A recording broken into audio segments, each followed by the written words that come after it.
So hello everyone and good morning सभी को। उम्मीद करता हूँ मेरी वॉइस प्रॉपर आ रही होगी सभी तक। एक बार कंफर्म कर देंगे। आज हम लोग का रहने वाला है lecture number 3 of GKPY series part 3। तो चलिए स्टार्ट करते हैं। फिर आज का लेक्चर एक बार कंफर्म करेंगे कि सारी चीज़ें प्रॉपर हैं कि नहीं। और जैसे कि मैंने आपको टेलीग्राम पे बताया था कि सर आज लेट उठे इसलिए लेट। अच्छा ठीक है, प्रॉपर है। तो जैसे कि मैंने आपको बताया था FRB के रिगार्डिंग डिस्कस कर लेंगे लास्ट में कि फ़िज़िक्स और केमिस्ट्री का FRB कब सही रहेगा। ठीक है, थोड़ा आपसे भी डिस्कस कर लेंगे और उसके बाद फाइनल कर लेंगे कि कब करना है हमें फ़िज़िक्स और केमिस्ट्री का FRB, that is free revision batch जो हम लोगों ने स्टार्ट किया था। सारे सब्जेक्ट हो चुके थे। ठीक है, हाँ सर आवाज़ तो आ रही है बट शक्ल नहीं आ रही है। आ जाएगी विशाल कुछ दिनों में, बस तुम्हारा जैसे ही सिलेक्शन होगा विशाल उसी दिन जो है शक्ल भी आ जाएगी। ठीक, तो चलिए स्टार्ट करते हैं बिना ज़्यादा टाइम वेस्ट किए हुए। ये सभी SSC के एग्ज़ाम्स के लिए बेनिफिशियल है। और जैसे कि मैंने आपको पहले दिन बोला था, सब लोग इसमें रेगुलर नहीं हो पाएंगे, लेकिन जो रेगुलर होंगे या फिर रेगुलर रहेंगे उन्हीं को बेनिफिट होने वाला है। एंड रिवीजन आपको करते रहना है। नोट्स आपको मिल चुके हैं। ठीक है, डेमो नोट्स मैंने सेंड कर दिए हैं। और जो लोगों ने हैं PYQ वाले नोट्स वाले बैच में, तो उन्होंने एक चीज़ को ऑब्जर्व किया होगा कि इंग्लिश के लेक्चर 1 के और लेक्चर 2 के नोट्स में स्लाइट डिफरेंस है on the basis of formatting. मतलब फॉर्मेटिंग थोड़ा सा चेंज है। ठीक है, तो वो फॉर्मेटिंग एक्चुअल में इसलिए थी कि भाई आपको कौन से फॉर्मेट के नोट्स पसंद हैं, तो वो आप बता दीजिएगा बाद में भी, अभी नहीं लास्ट में। ठीक है। सुधा मूर्ति जी की मेडन स्पीच कैसी लगी आपको? बढ़िया लगी। क्यों बढ़िया लगी? क्योंकि उन्होंने डिस्कस किया था एक आइलैंड के बारे में। ज़रा बताओ उस आइलैंड का नाम जो ब्रह्मपुत्रा रिवर में है, जो कि वर्ल्ड का लार्जेस्ट रिवराइन आइलैंड है। उसके बारे में उन्होंने बात किया कि भाई वहाँ पे मैरिज सेरेमनी वगैरह होनी चाहिए। मतलब अगर कोई और कंट्री होती तो बहुत अच्छी इसको डेवलप कर ली होती। तो वो मजूली आइलैंड के बारे में उन्होंने बोला था, क्योंकि जो कि लार्जेस्ट रिवराइन आइलैंड है, जो कि ब्रह्मपुत्रा रिवर पे असम में लोकेटेड है ना। चलो तो स्टार्ट करते हैं। हैप्पी वेडिंग एनिवर्सरी बेटा, सेम टू यू। स्टार्ट करते हैं। पहला क्वेश्चन है, Gandhi ji gave a slogan of do or die during which of the following movement और सत्याग्रह। गांधी जी ने निम्नलिखित में से किस आंदोलन या फिर सत्याग्रह के दौरान करो या मरो का नारा दिया था? ऑप्शंस आपके सामने हैं। खेड़ा सत्याग्रह? नहीं। अब खेड़ा सत्याग्रह से हम सबसे पहले स्टार्ट करते हैं कि गांधी जी की पूरी जर्नी के बारे में। गांधी जी 9 जनवरी 1915 को वापस लौटते हैं भारत में। कहाँ से? साउथ अफ्रीका से। ठीक है, 9 जनवरी 1915 को, जैसे हमारी आज इंडियन टीम अभी लौटी है ना, वही तुम में से काफ़ी लोग वही देख रहे होगे अभी, है ना। Indian team new Delhi airport पहुंच गई। तो इस दिन लौटे थे साउथ अफ्रीका से, और कुछ दिनों के लिए उन्होंने अपने देश में भ्रमण किया। अपने जो गुरु थे, पॉलिटिकल गुरु, राजनीतिक गुरु गोपाल कृष्ण गोखले जी की एडवाइस में, जिनके बारे में हमने कल देखा था। ज़रा बताइए 1905 में उन्होंने कौन सा एक, हम बोल सकते हैं, एसोसिएशन चलाया था। ठीक है, 9 जनवरी 1915 में जब लौटते हैं तो कुछ टाइम तक भ्रमण करते हैं, और उसके बाद 1917 से लेकर 1918 तक back to back 3 important movement ये करते हैं। पहला था 1917 में, जिसको हम जानते हैं चंपारण सत्याग्रह के नाम से। ये बहुत इंपॉर्टेंट है। ये 1970 में हुआ था। चंपारण है बिहार में। क्वेश्चन पूछता है क्यों किया था? ये किया था तिनकठिया सिस्टम के विरुद्ध में। तिनकठिया क्या होता है? 3/20 हिस्सा ज़मीन का, उसमें इंडिगो कल्टीवेशन करना पड़ेगा, नील की खेती करनी पड़ेगी।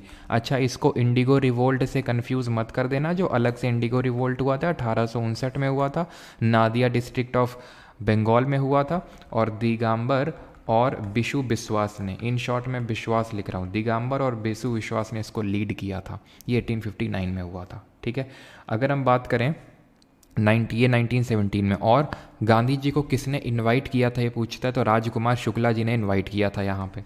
ठीक है, राजकुमार शुक्ला जी ने यहाँ पे इनवाइट किया था। ठीक है, और यहाँ पे 1905 में जो मैंने आपसे पूछा था, ये है आपकी सर्वेंट्स ऑफ इंडिया सोसाइटी। ये हम लोगों ने कल देखा था, सर्वेंट्स ऑफ इंडिया सोसाइटी। 1918 में 2 चलाते हैं ये, मतलब चंपारण के बाद अहमदाबाद मिल स्ट्राइक। चंपारण में सिर्फ उतना ही पूछेगा आपसे, अहमदाबाद मिल स्ट्राइक। और 1918 में इसके जस्ट एक हफ्ते बाद खेड़ा सत्याग्रह। अहमदाबाद वो ये था मिल वर्कर ये डिमांड कर रहे थे मिल ओनर से कि हमारी हाइक इन वेजेस किया जाए। याद करो 1914 से लेकर 1918 तक पहला विश्व युद्ध चला था, फर्स्ट वर्ल्ड वॉर हुआ था। तो इसकी वजह से महंगाई आ गई थी, इन्फ्लेशन आ गया था, जिसकी वजह से वेजेस में हाइक में डिमांड कर रहे थे। देखो पहले वेजेस चल रहे थे अच्छे खासे, ऊपर कर दिया था, लेकिन उन्होंने बोला कि अब वर्ल्ड वॉर वगैरह ख़त्म तो अब हम नॉर्मल करेंगे, बट ये लोग बोल रहे थे नहीं हाइक करो बढ़ाओ। तो उसी के अगेंस्ट में था। अनुसुईया साराभाई का नाम याद रखना, जैसे यहाँ पे बुलाते हैं राजकुमार शुक्ला, वैसे यहाँ पे अनुसुईया साराभाई। ठीक है। फिर अगर हम बात करें खेड़ा सत्याग्रह, ये 7 दिन बाद हुआ और इसमें भी महात्मा गांधी जी ने लीड किया। इट वॉज रिगार्डिंग दी कि जो पेजेंट्स थे, जो किसान थे, वो बोल रहे थे कि हमारी जो टैक्स है उसको उसमें छूट दी जाए, टैक्स माफ़ कर दिए जाए हमारे पूरी तरह से। लेकिन ब्रिटिश गवर्नमेंट बोल रही थी कोई टैक्स माफ़ नहीं होगा। पेजेंट्स के किसानों को कहना था कि भाई फसल इस बार ख़राब हुई है, फेमाइन आया है, इसकी वजह से। उन्होंने बोला कोई ख़राब नहीं हुई है। तो यहाँ पे महात्मा गांधी जी ने लीड किया और सरदार पटेल भी थे, यहाँ पे ध्यान रखना, सरदार पटेल भी वन ऑफ द लीडर्स थे। लेकिन सरदार पटेल को हम एक मूवमेंट है बरदौली सत्याग्रह, उसके लिए जानते हैं, जो 1928 में हुआ था, ध्यान रखना 1928 में। और इसी पर्टिकुलर मूवमेंट के दौरान ही उनको सरदार का टाइटल दिया था वहाँ की विमेंस ने। ठीक। तो डू और डाई का स्लोगन इसमें तो नहीं दिया था। क्विट इंडिया की अगर बात करें, हाँ इसी में दिया था, भारत छोड़ो आंदोलन। ये जो क्विट इंडिया मूवमेंट है ये चलता क्यों है? क्योंकि अभी हम देखेंगे कि पूर्ण स्वराज गोल हो चुका था कांग्रेस का, पूर्ण स्वराज हमें चाहिए, ये बोल रहे थे डोमिनियन स्टेटस देंगे। क्रिप्स मिशन आया था 1942 में भारत, और क्रिप्स मिशन में बोला गया 1942 में कि हम डोमिनियन स्टेटस देंगे, पूर्ण स्वराज नहीं देंगे। तो इसी वजह से यहाँ पे हो गया। ऑल इंडिया कांग्रेस कमेटी का एक मीटिंग हुआ था गोवालिका टैंक बॉम्बे में, गोवालिका टैंक बॉम्बे में 1942 में ही। वहाँ पे इस चीज़ को ऑथराइज़ किया गया था कि अब हम लॉन्च करेंगे भारत छोड़ो आंदोलन, क्विट इंडिया मूवमेंट। तो लॉन्च होता है, पहले दिन ही सबको जेल में डाल दिया गया, तो it was kind of leaderless movement.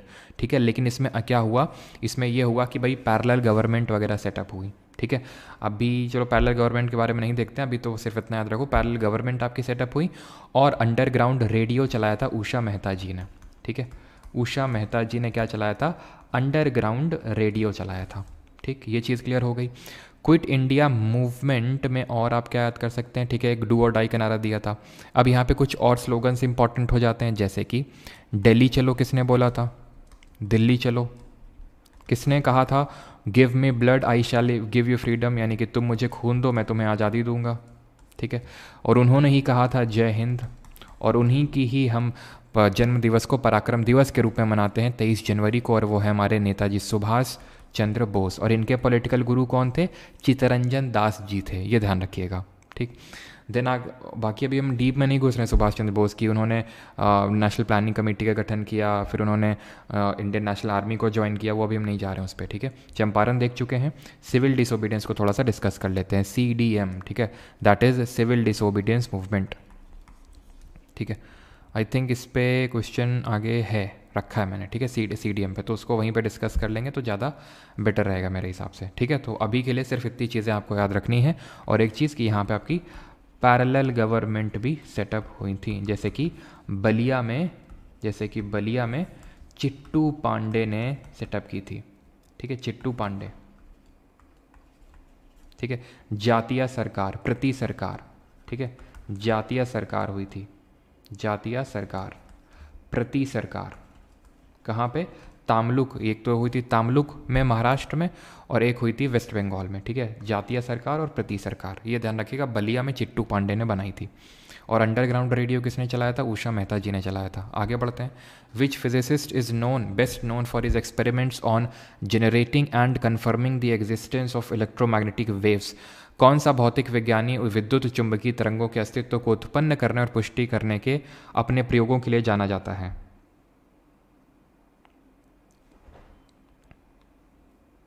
ठीक है, जल्दी से बताइए। थोड़ा धीरे सर, लिख नहीं पा रहे। और एक वहीं पे कमेंट आ रहा है, सर इतनी लंबी क्लास मत रखिए, सारी चीज़ें हो जाएं।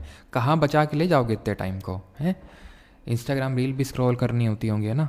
खैर कोई नहीं, जेन्युइन रीज़न है। Which physicist is best known for his experiments on generating and confirming the existence of electromagnetic waves? ये कौन सी तरह की तरंगें होती हैं? ये आप इनको मानो लाइट वेव्स जैसे होती हैं। लाइट वेव्स किस नेचर की होती हैं? लाइट वेव्स ट्रांसवर्स होती हैं, अनुप्रस्थ तरंगें होती हैं। दो तरह की हमारी तरंगें होती हैं, एक तो होती है लॉन्गिट्यूडनल वेव जिसको हम अनुदैर्ध्य तरंग बोलते हैं, लॉन्गिट्यूडनल जैसे कि हमारी साउंड वेव्स होती हैं। इसमें खासियत ये होती है कि इसमें का जो मीडियम का पार्टिकल है it propagates in the direction of wave, जहाँ वेव जा रही है उसी डायरेक्शन में वो प्रोपोगेट कर रहा है, ऐसे आगे पीछे आगे पीछे। ट्रांसवर्स में क्या है, जो मीडियम का पार्टिकल है वो परपेंडिकुलरली एक तरह से वाइब्रेट कर रहा है, ठीक है। तो आप ऐसे समझो, तो ट्रांसवर्स आपका लाइट वेव है, इसको हम पोलराइज कर सकते हैं, it can be polarized, yes. क्या ये वैक्यूम में ट्रैवल कर सकती हैं, यस। वहीं अगर लॉन्गिट्यूडनल की बात करें जैसे साउंड वेव्स, इनको पोलराइज नहीं कर सकते हैं, ठीक है, they can not be polarized. ये वैक्यूम में ट्रैवल कर सकती हैं, निर्वात में नहीं ट्रैवल कर सकती हैं।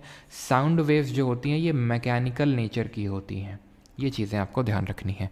क्वेश्चन पूछ रहा है किसने ये एक्सपेरिमेंट किया था, ये किया था हेनरी रुडोल्फ हर्ट्ज ने। और ज़रा बताइए हर्ट्ज किस चीज़ की एसआई यूनिट होती है, ये बता दीजिए। और पता है तुम्हें, तुमने सुना होगा फोटो इलेक्ट्रिक इफेक्ट, सुना होगा तुम में सभी ने फोटो इलेक्ट्रिक इफेक्ट, और अल्बर्ट आइंस्टाइन उससे एसोसिएटेड है।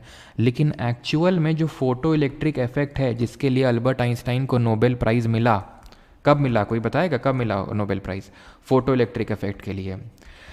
इसकी डिस्कवरी करी थी हर्ट्ज ने, कब, 1887 में। उतना इंपॉर्टेंट ईयर नहीं है लेकिन हर्ट्ज का नाम याद रखिएगा। और हर्ट्ज किसकी एसआई यूनिट होती है, ये आवृत्ति यानी फ्रीक्वेंसी की एसआई यूनिट होती है। फ्रीक्वेंसी का मतलब होता है कितने वाइब्रेशंस हो रहे हैं एक सेकंड में, तो इसीलिए फ्रीक्वेंसी की यूनिट सेकंड इनवर्स भी लिखते हैं, ठीक। अल्बर्ट आइंस्टाइन की अगर बात करें तो इनको हम दो चीज़ों के लिए जानते हैं, एक तो इनकी थ्योरी ऑफ रिलेटिविटी यानी सापेक्षता का सिद्धांत, थ्योरी ऑफ रिलेटिविटी, ठीक है। अल्बर्ट आइंस्टाइन जी ने बोला था एवरीथिंग इज़ रिलेटिव, और इंडिया में क्या बात चलती है, रिलेटिव्स आर एवरीथिंग ठीक है। तो थ्योरी ऑफ रिलेटिव जो खासकर हमारे गवर्नमेंट जॉब में जो बैठे होते हैं ना, रिलेटिव्स आर एवरीथिंग, रिलेटिव्स के लिए कुछ भी करेंगे, थ्योरी ऑफ रिलेटिविटी होती है। और यही थ्योरी की वजह से जो इंडिया में चलती है, करप्शन भी बहुत चलता है ना, कि रिलेटिव्स आर एवरीथिंग। खैर अब यहाँ पे आते हैं थ्योरी ऑफ रिलेटिविटी, और जो मैंने बताया फोटो इलेक्ट्रिक इफेक्ट, ठीक है, फोटो इलेक्ट्रिक इफेक्ट। इनको थ्योरी ऑफ रिलेटिविटी के लिए नोबेल प्राइज़ नहीं मिला था, इनको नोबेल प्राइज़ मिला था फोटो इलेक्ट्रिक इफेक्ट में काम करने के लिए 1921 का नोबेल मिला था। कुछ कारणों की वजह से उस साल नहीं मिल पाया था, 1922 में जाके मिला था ये चीज़, ठीक है। आइजैक न्यूटन की आप जानते हैं, इन्होंने न्यूटन्स के 3 लॉज हैं, उसको अभी हम नहीं डीप में घुस रहे हैं। और जे थॉमसन को चलो देख लेते हैं अभी। थॉमसन को बस अभी इतना याद रखना है कि जो हमारे एक एटम के सब एटॉमिक पार्टिकल्स होते हैं, एक जो हमारा परमाणु होता है जो एकदम सबसे हम बोल सकते हैं एकदम बेसिक, जैसे fundamental unit of life cell होता है, तो ऐसे हर जो पदार्थ है, जो मैटर है, वो एटम का बना हुआ होता है। तो एटम को पहले ये बोला था डाल्टन जी ने, डाल्टन ने अपनी एटॉमिक थ्योरी दी थी। किसने एटॉमिक थ्योरी दी थी, परमाणु सिद्धांत, डाल्टन ने, जॉन डाल्टन ने। उन्होंने बोला था कि एटम आर इनडिविजिबल पार्टिकल, इनको तोड़ा ही नहीं जा सकता है। लेकिन फर्दर इस बात को गलत प्रूव कर दिया गया था जिन्होंने इलेक्ट्रॉन, प्रोटॉन और न्यूट्रॉन की डिस्कवरी की, और उन्होंने बोला कि एटम के अंदर ये सब एटॉमिक पार्टिकल्स होते हैं। इनको हम कैसे याद करते हैं, इलेक्ट्रॉन, प्रोटॉन और न्यूट्रॉन की डिस्कवरी किसने करी, तो इसको हम ऐसे याद रखते हैं, ईंट पर नाच। कैसे याद करते हैं, ईंट पर नाच। तो ई से इलेक्ट्रॉन हो गया थॉमसन, कैसा चार्ज है, नेगेटिव चार्ज है, ठीक है। J Thomson. पी से रदरफोर्ड। अब कहीं कहीं पे आप रदरफोर्ड की जगह, अर्न्स्ट रदरफोर्ड की जगह गोल्डस्टीन का नाम भी यहाँ पे देखोगे, तो गोल्डस्टीन ने सबसे पहले डिस्कवरी तो करी थी पॉजिटिव कैनाल रेस की, लेकिन उसको वो नाम नहीं दे पाए थे, उसको एक्सप्लेन नहीं कर पाए थे, जो रदरफोर्ड ने अपना जो अल्फ़ा पार्टिकल एक्सपेरिमेंट से किया था, जिसमें इन्होंने इनकी स्कैटरिंग करवाई थी एक गोल्ड की, थिन गोल्ड की फॉयल में, जिससे इन्होंने न्यूक्लियस की भी डिस्कवरी करी थी। केंद्रक जो होता है, एटम के अंदर जो केंद्र होता है, न्यूक्लियस होता है, उसकी डिस्कवरी करी थी। और उन्होंने बोला था कि जो एटम का मास होता है, पूरा जो भार होता है, जो द्रव्यमान होता है, वो उसके न्यूक्लियस में रिसाइड करता है, और वो प्रोटॉन और न्यूट्रॉन का ही बना होता है वो, और वो उसके अंदर होता है और बड़ी छोटी सी स्पेस ऑक्यूपाई करके रखता है। इन्हीं को दोनों को कलेक्टिवली हम न्यूक्लियॉन्स के नाम से जानते हैं। न्यूट्रॉन की डिस्कवरी किसने करी थी, जेम्स चैडविक ने। तो चा से क्या है, चैडविक है, जेम्स चैडविक जी ने करी थी। और ये क्या है, न्यूट्रली चार्ज है। पॉजिट्रॉन क्या होता है सर, पॉजिट्रॉन एकदम इलेक्ट्रॉन की तरह होता है, लेकिन उसका पॉजिटिव क्या होता है, पॉजिटिव चार्ज होता है। इलेक्ट्रॉन के में चार्ज कितना होता है, -1.6 × 10⁻⁻19 कूलॉम। पॉजिट्रॉन में पॉजिटिव होता है, तो सर प्रोटॉन में भी तो पॉजिटिव होता है, लेकिन इलेक्ट्रॉन प्रोटॉन के मास में अंतर है। मास प्रोटॉन का बहुत ज़्यादा होता है इलेक्ट्रॉनिक कंपैरिजन में, लेकिन इलेक्ट्रॉन और पॉजिट्रॉन का मास सेम होता है, चार्ज डिफरेंट होता है, ठीक। तो इतनी चीज़ आपको पता होनी चाहिए अभी के लिए, इतनी चीज़ें। फिर आगे बढ़ेंगे न्यूटन के बारे में, न्यूटन के तीनों लॉज के बारे में किसी और उसमें देखेंगे हम, ठीक है। बट उस आगे बढ़ने से पहले पूरा इलेक्ट्रोमैग्नेटिक वेव्स की क्योंकि चर्चा हुई है, तो इलेक्ट्रोमैग्नेटिक स्पेक्ट्रम को भी थोड़ा समझ लेते हैं। इलेक्ट्रोमैग्नेटिक स्पेक्ट्रम में ज़्यादा दिमाग नहीं लगाना है। क्वेश्चन क्या बनता है, कभी कभी क्वेश्चन ये बनता है कि भाई किसकी फ्रीक्वेंसी ज़्यादा है, किसकी वेवलेंथ ज़्यादा है। तो थोड़ा सा मैं आपको बता देता हूँ, ऐसे याद करना है इसको, कि रिच मैन है in Victoria, he usage extra gold coins. तो आर से हो जाएगा रेडियो वेव्स, एम से हो जाएगा माइक्रोवेव्स, आई से इंफ्रारेड, वी से विजिबल, यू से अल्ट्रावायलेट, एक्स से एक्सरेज और जी से गामा रेज। बस ध्यान ये रखना है कि जैसे जैसे लेफ्ट से राइट याद कर लो या राइट से लेफ्ट, जैसे लेफ्ट से राइट अगर तुम जाओगे यहाँ से यहाँ पर, तो पता है क्या होगा, जो वेवलेंथ है, जो तरंग दैर्ध्य होगी, जिसकी एसआई यूनिट मीटर होती है, वो कम होगी, और जो फ्रीक्वेंसी है, जिसको हम न्यू से भी डिनोट करते हैं, आवृत्ति, वो बढ़ेगी। क्योंकि जो फ्रीक्वेंसी और आपके जो वेवलेंथ है, जो तरंग दैर्ध्य, ये आपस में इन्वर्सली प्रोपोर्शनल होते हैं। इस तरह का रिलेशन होता है, E=H या फिर E=hc/λ, ठीक है। तो यहाँ पे ध्यान रखना कि एक तरह से एनर्जी और, चलो वो छोड़ दो आप, E=H, ठीक है। एनर्जी और वेवलेंथ के बीच में भी इन्वर्स रिलेशन होता है, आप छोड़ो। बस ये ध्यान रखो कि वेवलेंथ और फ्रीक्वेंसी के बीच में इन्वर्स रिलेशन होता है। तो जब लेफ्ट से राइट में जाओगे तो वेवलेंथ घटेगी, और राइट से लेफ्ट में तो ऑब्वियस सी बात है वेवलेंथ बढ़ेगी। अच्छा, एक्सरे की डिस्कवरी किसने करी थी? तो इसकी डिस्कवरी करी थी विलियम रॉन्टजन ने, और जो पहला नोबेल प्राइज़ भी मिला था ना 1901 के टाइम पे, वो इन्हीं को ही मिला था, ध्यान रखना, फिजिक्स में अगर बात करें तो विलियम रॉन्टजन, इन्होंने एक्सरेज की डिस्कवरी करी थी। आगे बढ़ते हैं। Dash is the proper management of a natural resource to prevent its exploitation, destruction और डिग्रेडेशन। डैश किसी प्राकृतिक संसाधन का उचित प्रबंधन है जिससे उसका दोहन, विनाश और क्षरण रोका जा सके। लेक्चर 2 हिंदी PDF वो जा चुकी है राजवीर, ठीक है, वो डेमो के तौर पे वो अपलोड किए गए थे, ठीक है, लेक्चर 2 के जो नोट्स है टेलीग्राम पे। चलिए, तो यहाँ पे सही आंसर क्या होगा? प्रोटेक्शन, डिग्रेडेशन, प्रिजर्वेशन या फिर कंजर्वेशन। सही आंसर होगा यहाँ पे conservation, option number D will be the correct answer. संरक्षण करना किसी चीज़ का, सो दैट उसका विनाश रोका जा सके, दोहन, क्षरण और उसका एक तरह से विनाश रोका जा सके, तो उसके लिए हम कंजर्वेशन करते हैं, संरक्षण। सिंपल सा स्ट्रेट लाइनर क्वेश्चन है। Which article of the Constitution mentions that an election to fill a vacancy caused by the expiration of the term of office of president shall be completed before the expiration of the term? कौन सा article ये बोलता है? तो अब ये question मैंने जानबूझ के रखा है बिकॉज कल ही हमने प्रेसिडेंट के बारे में सारी चीज़ें पढ़ी हैं। क्या क्या पढ़ी हैं पहले वो रिवाइज करेंगे, तब आगे बढ़ेंगे। तो हमने कल पहले पढ़ा था कि जो प्रेसिडेंट होता है ये एग्जीक्यूटिव का हेड होता है, एक तरह से कंट्री का हेड होता है, सबसे हाईएस्ट कॉन्स्टिट्यूशनल पोजीशन होती है इंडिया में, ठीक। लेकिन प्रेसिडेंट की अगर बात करें तो ये कौन से पार्ट में आता है? पार्ट नंबर 5 ऑफ कॉन्स्टिट्यूशन और आर्टिकल नंबर, अनुच्छेद नंबर 52 से लेकर 62 के बीच में प्रेसिडेंट के बारे में दिया हुआ है। और इसके हमने आर्टिकल्स किस तरह से याद किए थे? प्रेम, ट्रैकिंग पे चलना है so come on time, trekking पे चलना है so come in time, there shall be a president of India, Bharat का एक राष्ट्रपति होना चाहिए, he is the head of the executive, वो कार्यकारी जो सारी कार्यकारी शक्तियां हैं केंद्र की, वो इस राष्ट्रपति में निहित होती हैं, यानी all executive power rest with the president. E से क्या है? इलेक्शन, इलेक्शन मतलब इलेक्टोरल कॉलेज, याद कर लो कौन कौन इसके इलेक्शन में हिस्सा लेगा, कौन कौन लेता है जरा बताइए कमेंट में। यहाँ क्या दिया हुआ है? मैनर ऑफ इलेक्शन, किस तरह से इलेक्शन होगा ये भी बताइए कमेंट में। तो यहाँ पे इलेक्टोरल कॉलेज में होते हैं इलेक्टेड MPs प्लस MLAs, यानी सांसद और विधायक जो निर्वाचित हैं, नामित वाले नहीं हिस्सा लेते हैं। और मैनर की बात करें तो प्रोपोर्शनल रिप्रेजेंटेशन, अनुपातिक प्रतिनिधित्व प्लस सिंगल ट्रांसफरेबल वोट, यानी कि एकल संक्रमणीय मत। और ये किस हिसाब से होता है? इनडायरेक्ट इलेक्शन, यानी अप्रत्यक्ष चुनाव होता है, डायरेक्टली पीपल वोट नहीं करते हैं। और सेम प्रोसीजर राज्यसभा के इलेक्शन में भी फॉलो होता है। TR से हो जाएगा इसका टर्म कितना होता है, तो कितना होता है? 5 साल का। यहाँ पे क्या है? ई से इसका यहाँ पे दिया हुआ है, ई से यहाँ पे क्या दिया हुआ है?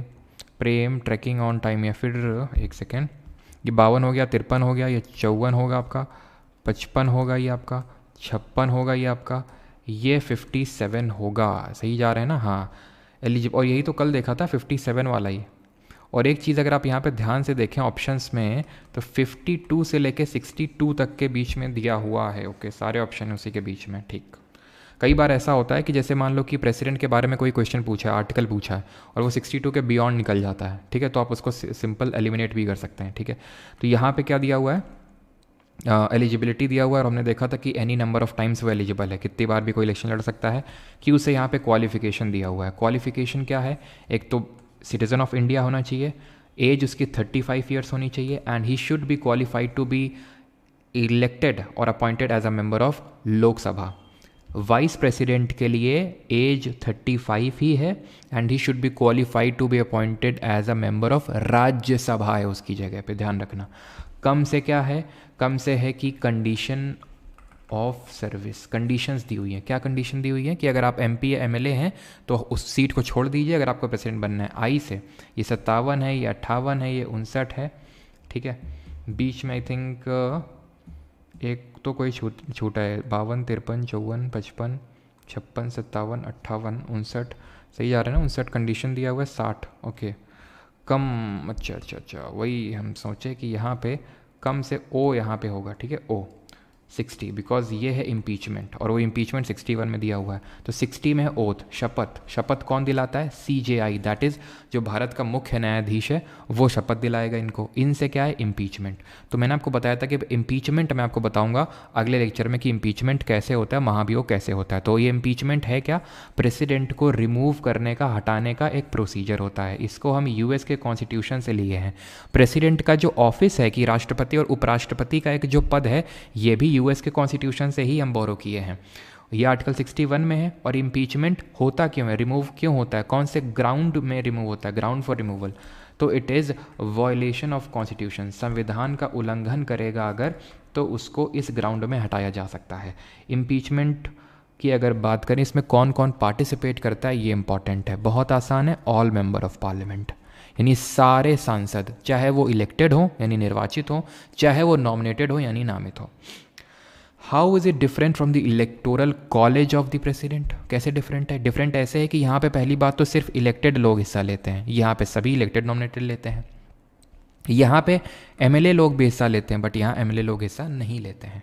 ठीक, और 62 में लिखा हुआ है कम ऑन टाइम, प्रेम ट्रैकिंग पे चलना है, so come on time, come in time. ठीक है, टाइम, तो टाइम से क्या है, time of holding election to fill vacancy. तो भाई जैसे ही राष्ट्रपति का कार्यकाल पद पूरा हो, जैसे कि 5 साल जैसे ही पूरे होने वाले हों, तो उससे पहले ही, उससे जस्ट पहले ही अगले राष्ट्रपति के चुनाव हो जाएं, सो दैट वो राष्ट्रपति की पोजीशन खाली ना रहे।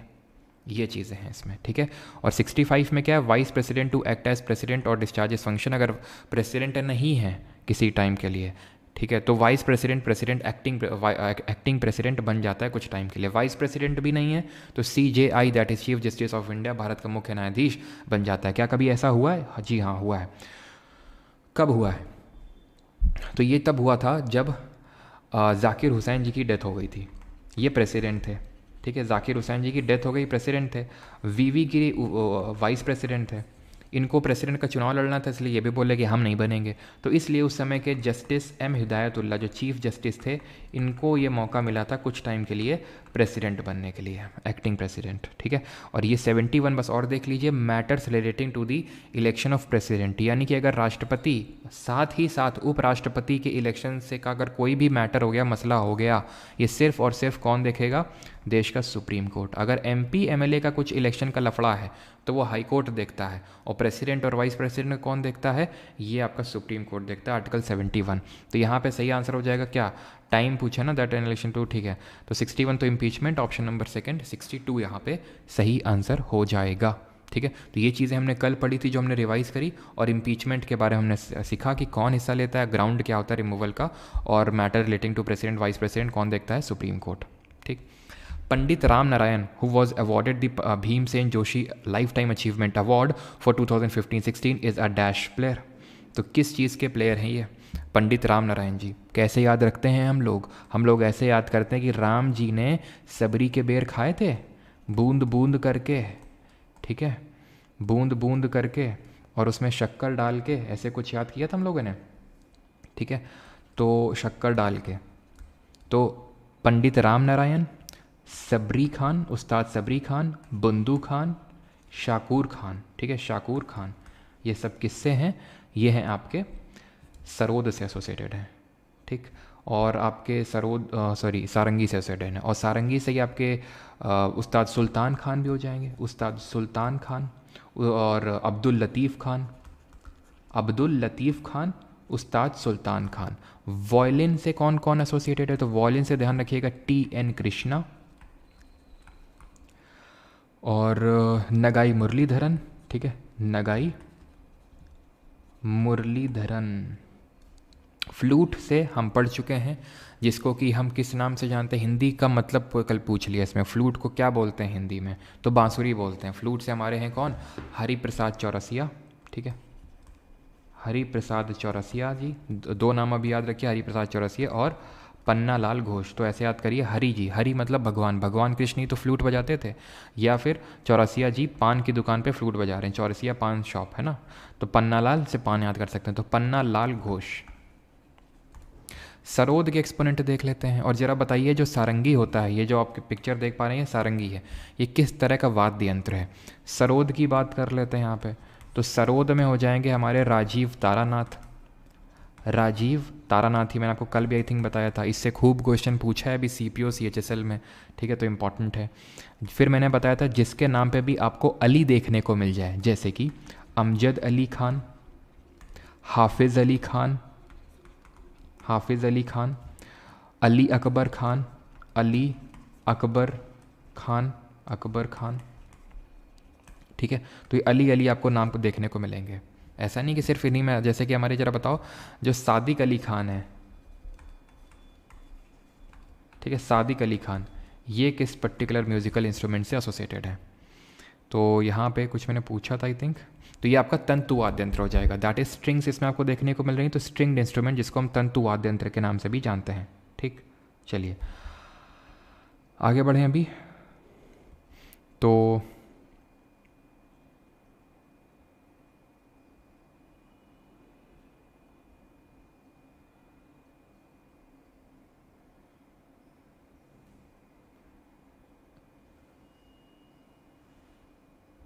जो बाकी लोग लिख रहे हैं वो गलत है, रुद्रवीणा वाले सही हैं, ठीक है, रुद्रवीणा, ठीक है। असद अली खान हो गए, सादिक अली खान हो गए, ये आपके रुद्रवीणा से एसोसिएटेड हैं। आगे बढ़ते हैं।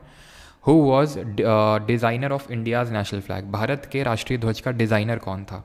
प्रेम बिहारी नारायण रहज़ादा, KM मुंशी, पिंगली वेंकैया, या फिर BN Rao, Benegal Narasimha Rao. National flag की अगर बात कर रहे हैं यहाँ पे हम, राष्ट्रीय ध्वज की, तो इसको डिज़ाइन किया था सबसे पहले 1921 में पिंगली वेंकैया जी ने। इसके लेंथ और विड्थ या फिर हाइट का रेशियो कितना होता है? 3:2। सबसे पहली बार नेशनल फ्लैग को फॉरेन सॉइल में किसने होस्ट किया था, मतलब किसने लहराया था भारतीय झंडे को, और कब लहराया था, कहाँ पे लहराया था? नेशनल फ्लैग को हमारी कॉन्स्टिट्यूएंट असेंबली ने कब अडॉप्ट किया था या फिर एक्सेप्ट किया था? 22 जुलाई 1947 को।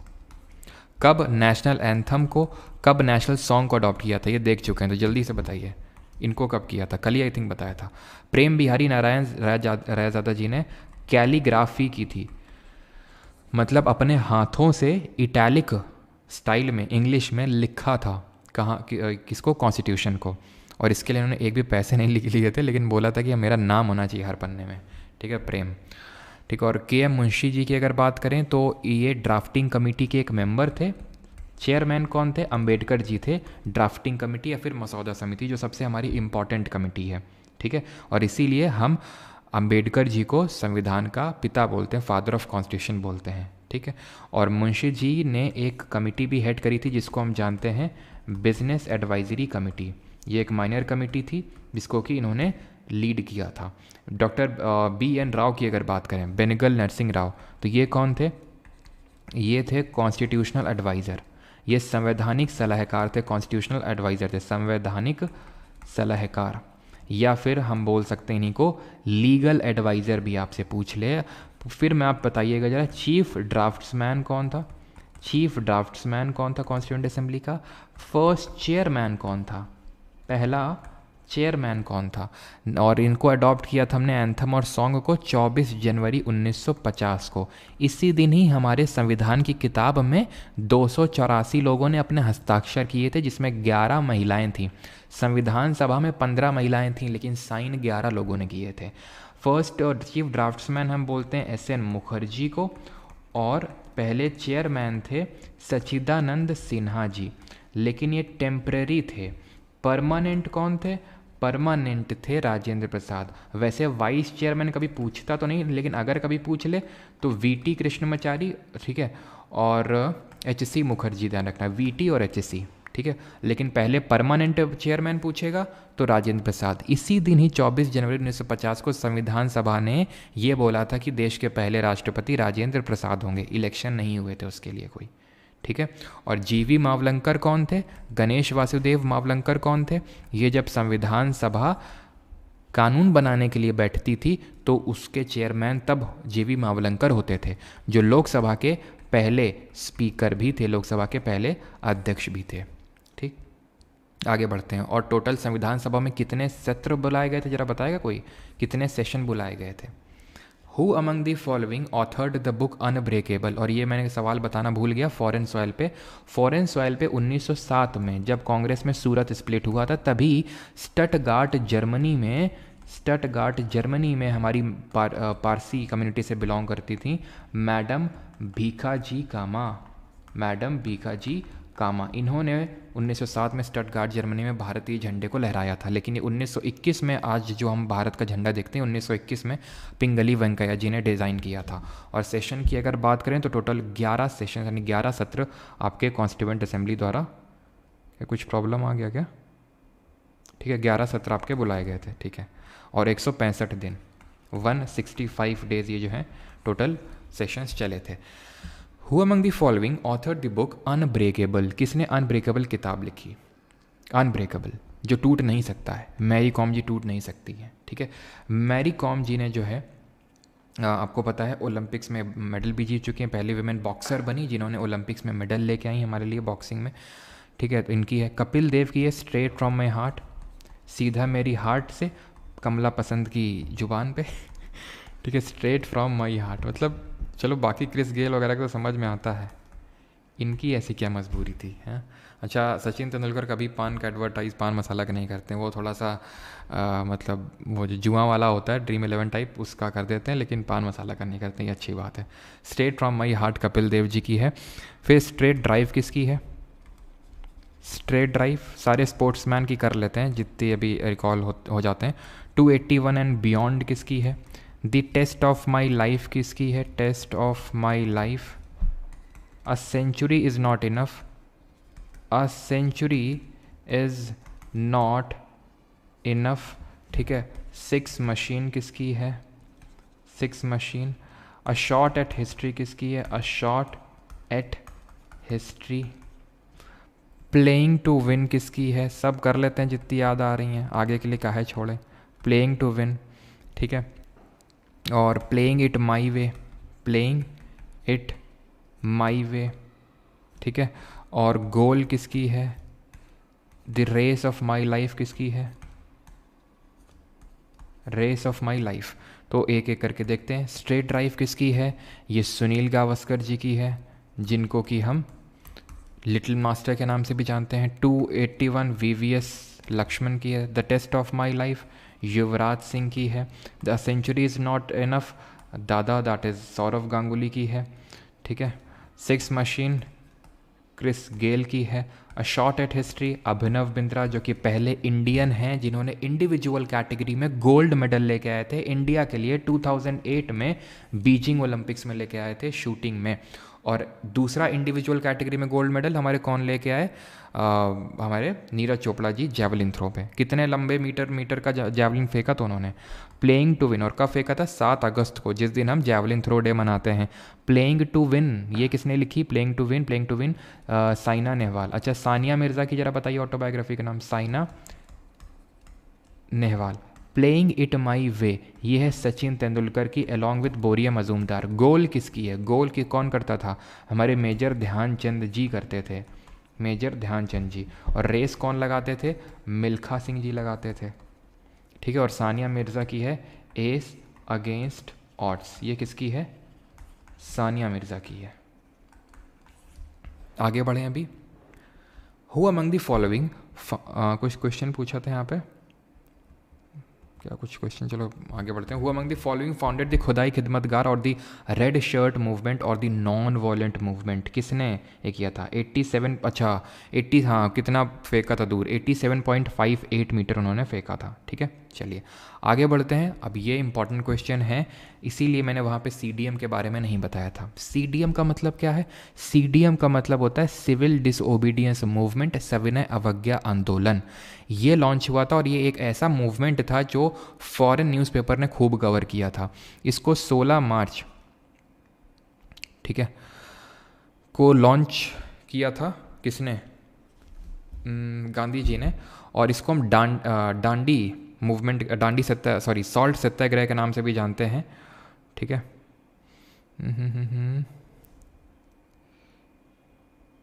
ठीक है,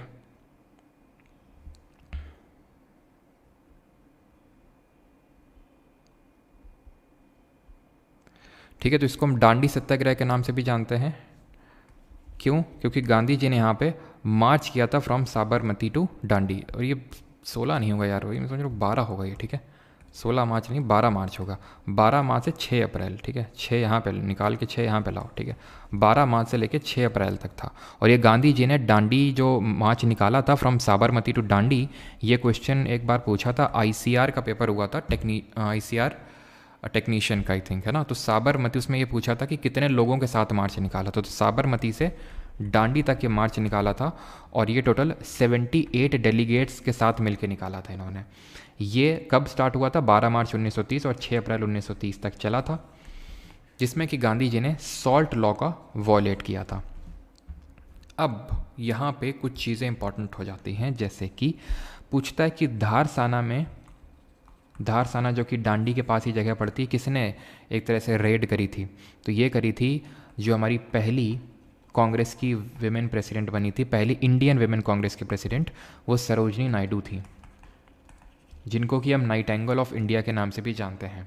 ये पहली इंडियन विमेन गवर्नर थी किसी स्टेट की, उत्तर प्रदेश की पहली महिला राज्यपाल बनी थी ये, ठीक है। और कांग्रेस की पहली भारतीय महिला अध्यक्ष, पहली महिला अध्यक्ष तो एनी बेसन थी, ठीक है। फिर आपसे पूछता है कि NWFP that is north west frontier province जो था, वहाँ पे किसने इसको लीड किया? CDM को। ये लीड किया था खान अब्दुल गफ़ार खान ने। इन्होंने खुदाई खिदमतगार करके एक सोसाइटी बनाई जिसको और यहाँ पर इन्होंने रेड शर्ट मूवमेंट चलाया, यानी लाल कुर्ती आंदोलन चलाया। नॉन वॉयलेंट मूवमेंट था, बिकॉज गांधीयन फिलॉसफी पे बिलीव करते थे, इसलिए इनको भारत रत्न भी दिया गया था। थे पाकिस्तान के ये, और भारत पाकिस्तान विभाजन के खिलाफ थे ये, तो इनको भारत रत्न मिला था। दो गैर भारतीय हैं जिनको आज तक भारत रत्न मिला है, एक तो ये हैं और दूसरे नेल्सन मंडेला हैं, साउथ अफ्रीका के, ठीक है। नेल्सन मंडेला जी की ऑटोबायोग्राफी का नाम क्या है? लॉन्ग वॉक टू फ्रीडम, वो ध्यान रखिएगा, ठीक है, लॉन्ग वॉक टू फ्रीडम।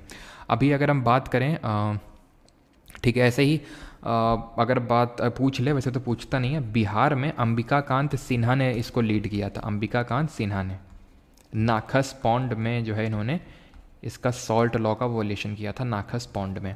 अच्छा, CDM जिस साल हुआ था 1930 में, उसी टाइम पे ही साल के अंत में पहली गोल मेज सम्मेलन भी हुई थी, फर्स्ट राउंड टेबल कॉन्फ्रेंस हुई थी 1930 में, साल के अंत में होती थी। कहाँ पे होती थी? लंदन में होती थी। जब कांग्रेस ने इसमें हिस्सा नहीं लिया, बॉयकॉट किया पहली राउंड टेबल कॉन्फ्रेंस को, तो फिर इरविन उस समय वॉइसरॉय था। और इरविन और गांधी जी के बीच में एक पैक्ट साइन होता है 1931 में, जहाँ पे गांधी जी बोलते हैं ठीक है, हम CDM को, सिविल डिसोबीडियंस मूवमेंट को सस्पेंड कर देंगे और सेकेंड राउंड टेबल कॉन्फ्रेंस में गोल मेज सम्मेलन में हिस्सा लेंगे, जो 1931 के साल के अंत में होगी। टोटल 3 राउंड टेबल कॉन्फ्रेंस हुई थी, तो दूसरी वाली एकमात्र ऐसी गोल मेज सम्मेलन थी जिसमें कि कांग्रेस ने पार्टिसिपेट किया था, और कांग्रेस का नेतृत्व किसने किया था? गांधी जी ने। तीसरी वाली में भी इन्होंने फिर पार्टिसिपेट नहीं किया, कांग्रेस ने बॉयकॉट कर दिया था, ठीक है। इस चीज़ को ध्यान रखिएगा। 3 गोल मेज सम्मेलन कहाँ हुए और कांग्रेस ने किस में पार्टिसिपेट किया? Read the given statement and select the correct option. DPSP, ये क्वेश्चन देख आपको याद हो तो मैंने कल हटा दिया था और आज मैंने बोला था कि हम इसको लेंगे। डीपीएसपी, हम अभी कितनी चीज़ें जानते हैं डीपीएसपी को लेके, पहले वो जानते हैं। DPSP directive principle of state policy यानी राज्य के नीति निर्देशक सिद्धांत, हम ये जानते हैं कि ये पार्ट 4 ऑफ कॉन्स्टिट्यूशन में है। हम ये जानते हैं कि आर्टिकल नंबर 36 से लेके 51 के बीच में दी हुई हैं। हम ये जानते हैं कि हमने इनको आयरलैंड के कॉन्स्टिट्यूशन से बोरो किया है। अब हम आज क्या जानेंगे? आज हम ये जानेंगे कि ये पॉजिटिव ऑब्लिगेशन है, स्टेट को दिए गए हुए हैं। पॉजिटिव ऑब्लिगेशन मतलब, पॉजिटिव का मतलब ये होता है कि किसी को कुछ करने के लिए बोलना कि तुम ये करो, तुम वो करो, तुम ये करो। किसी को अगर तुम मना कर रहे हो कि तुम ये मत करना, तुम ये मत करना, तो वो नेगेटिव ऑब्लिगेशंस होते हैं। जैसे कि हम बोलते हैं कहीं कहीं पे फंडामेंटल राइट में तुम देखते हो कि state shall not discriminate, shall not discriminate, तो वो नेगेटिव एक तरह का राइट हो उसको बोलते हैं। अब ये सारे पॉजिटिव ऑब्लिगेशन हैं जो स्टेट को दिए गए हैं। स्टेट क्या होता है? स्टेट की डेफिनेशन लिखी हुई है आर्टिकल नंबर 36 में। क्या लिखा हुआ आर्टिकल 36 में? कि स्टेट की वही डेफिनेशन है जो आर्टिकल 12 में। अच्छा, आर्टिकल 12 क्या है? उसमें ये लिखा हुआ है कि जहाँ पे फंडामेंटल राइट है, मौलिक अधिकार, जहाँ जहाँ स्टेट लिखा हुआ है, तो स्टेट का मतलब क्या है? डीपीएसपी जो है, अंबेडकर जी ने बोला था कि they resemble the instrument of instructions as contained in the government of India act 1935। जो इंस्ट्रूमेंट ऑफ इंस्ट्रक्शंस हैं उसको रिजेंबल करते हैं। ये जैसे मैंने बताया पॉजिटिव ऑब्लिगेशन है एक तरह के। इनको हम नॉन जस्टिसिएबल राइट्स के नाम से जानते हैं। नॉन जस्टिसिएबल राइट्स का मतलब होता है कि ये अधिकार तो हैं लोगों के, लेकिन ये वाद योग्य नहीं है। यानी आप कोर्ट में नहीं जा सकते हैं कि राइट टू वर्क, तो राइट दिया हुआ है इसमें, तो हम तो बेरोजगार हैं, तो वो नॉन जस्टिसिएबल कोर्ट बोलेगा। तो आप कोर्ट नहीं जा सकते हैं भाग के। ये आर्टिकल नंबर 37 में लिखा हुआ है कि ये नॉन जस्टिसिएबल है। ठीक, और ये they trace back their origin from the Karachi resolution जो हुआ था कांग्रेस का 1931 से, वहाँ से अपने ओरिजिन को ट्रेस बैक करते हैं। ठीक, तो DPSP consist of all the ideals which the state should follow and keep in mind while formulating policies and enacting laws. ये बिल्कुल सही है। पॉजिटिव अफर्मेटिव टाइप का स्टेटमेंट है, कोई डेटा नहीं है, कोई फैक्ट नहीं है, जनरली सही होते हैं। ये सारी चीज़ें हम निट्टो में सीखते हैं, जो प्रीलिम्स जब हो जाएगा टीयर 1 सीजल का, तो उसके बाद हम लोग करेंगे। ठीक है, और डीपीएसपी की अगर बात करें यहाँ पे ध्यान रखना, तो they seek to establish a welfare state, यानी कि ये एक लोक हितकारी राज्य बनाने की बात करते हैं। लोक हितकारी राज्य। ठीक है, it can be enforce by the judiciary, no. They can be suspended during a national emergency, no. Suspend करने का क्या कुछ मतलब ही नहीं है, लॉजिक ही नहीं है। सस्पेंड तो होते हैं फंडामेंटल राइट, मौलिक अधिकार, और वो हम देखेंगे कि कौन से सस्पेंड होते हैं, कब होते हैं, और कौन कभी हो ही नहीं सकते हैं। जैसे अभी चलो बता देता हूँ, अनुच्छेद 20 जो कल पढ़े थे, और अनुच्छेद 21 जो राइट टू लाइफ की बात करता है, ये कभी फंडामेंटल राइट सस्पेंड हो ही नहीं सकते हैं, चाहे कितना ही आपातकाल क्यों ना लग जाए। तो आंसर हो जाएगा ओनली ए, ऑप्शन नंबर 4। और एक चीज़ और ध्यान रखिएगा कि इन डीपीएसपीस को हम 3 पार्ट में डिवाइड कर देते हैं। वो 3 पार्ट कौन कौन से हैं? एक तो गांधीयन डीपीएसपी, एक सोशलिस्ट डीपीएसपी, और तीसरी liberal intellectual DPSP. Liberal intellectual, लेकिन ये कॉन्स्टिट्यूशन में डिवीजन नहीं है, हम पढ़ने के हिसाब से इसका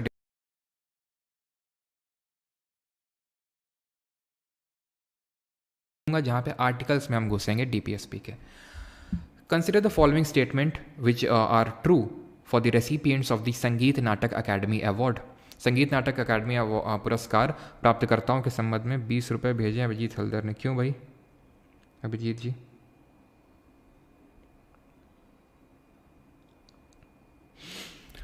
ठीक है, Sonal Mansingh was elected as the fellow of Sangeet Natak Academy in the year 2018. Jatin Goswami was elected as the fellow of Sangeet Natak Academy in the 2018, and Radha Sridhar received the Sangeet Natak Academy Award for the year 2018 for a contribution to Kathak.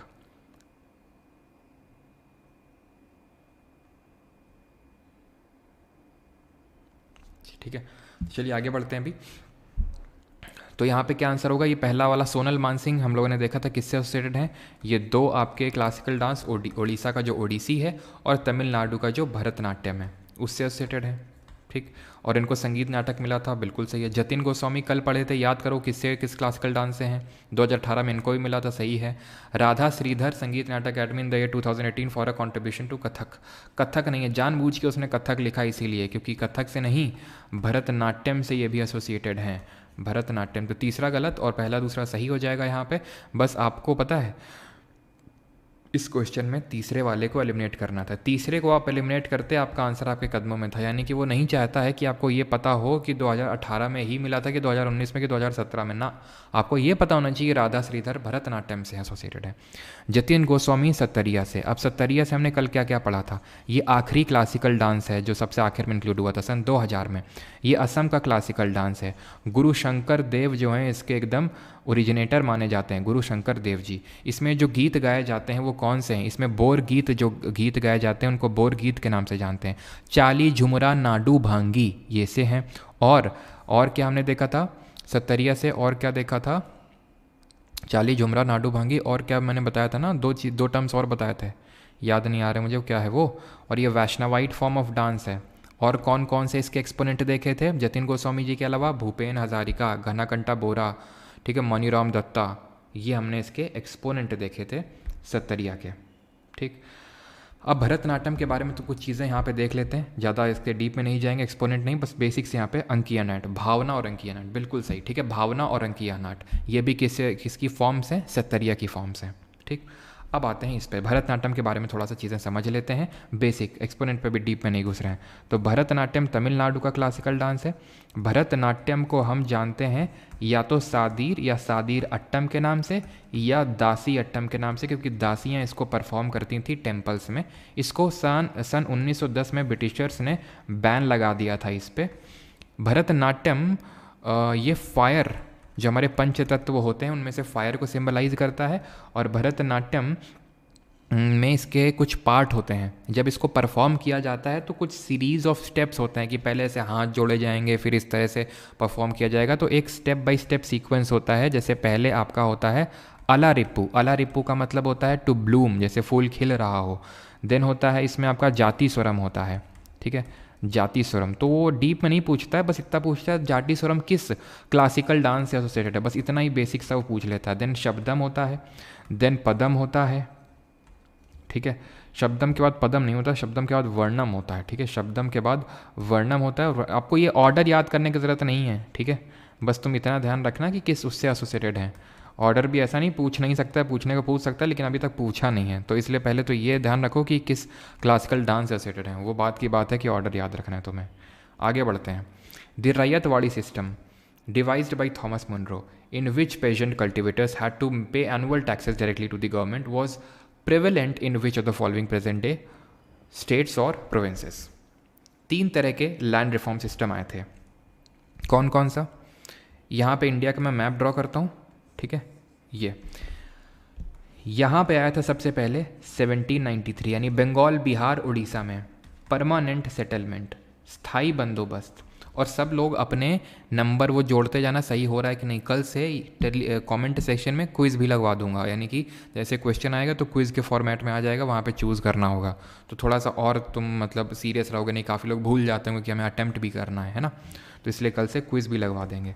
Permanent settlement, इसी को ही हम किस नाम से जानते हैं, ज़मींदारी system के नाम से जानते हैं। इसको कौन लाया था, कॉर्नवालिस लाया था। इसी कॉर्नवालिस को ही हम father of Indian civil services के नाम से जानते हैं, ध्यान रखना, ठीक है, father of Indian civil services. जो मॉडर्न पुलिसिंग सिस्टम देखते हैं वो कॉर्नवालिस ही लेके आया था, तो ये यहाँ पे लेके आया, जिसमें कि सनसेट क्लॉज था, ज़मींदार इंटरमीडियरीज थे, हेरिडिटरी राइट थे इनके पास कि भाई तुम पेजेंट से, किसानों से टैक्स कलेक्ट करो और हम पे जमा करो, जब तक तुम हमको जमा करते रहोगे तो हम तुम्हें कुछ नहीं बोलेंगे, ठीक है, आराम से तुम्हारे हेरिडिटरी, तुम्हारे बच्चे को ज़मींदारी मिल जाएगी, लेकिन अगर तुम नहीं करोगे तो तुम्हारे गए। देन यहाँ पे तमिलनाडु वाले यानी मद्रास में, इस वाले एरिया में, एक तो ये बाल आजकल जो है ना बरसात में काफ़ी झड़ते हैं, तो आँखों के बीच में आ रहा है ये गधा कहीं का, ठीक है। तो यहाँ पे मद्रास में इंट्रोड्यूस किया था रैयतवाड़ी सिस्टम। रैयतवाड़ी सिस्टम कब? 1820 में, 1820 में। किसने किया था? मुनरो एंड रीड, याद रखिएगा, मुनरो और रीड ने। इसमें क्या था कि डायरेक्टली रैयत का मतलब होता है पेजेंट यानी किसान, डायरेक्टली किसान एनुअली रेवेन्यू जमा करेंगे। और देन यहाँ पे यानी पंजाब और ये उत्तर प्रदेश और ये नॉर्थ वेस्ट फ्रंटियर वाले रीजन में आया था महालवाड़ी। कब आया था ये? 1822 में। कौन सी थ्योरी ऑफ रेंट पे बेस्ड था?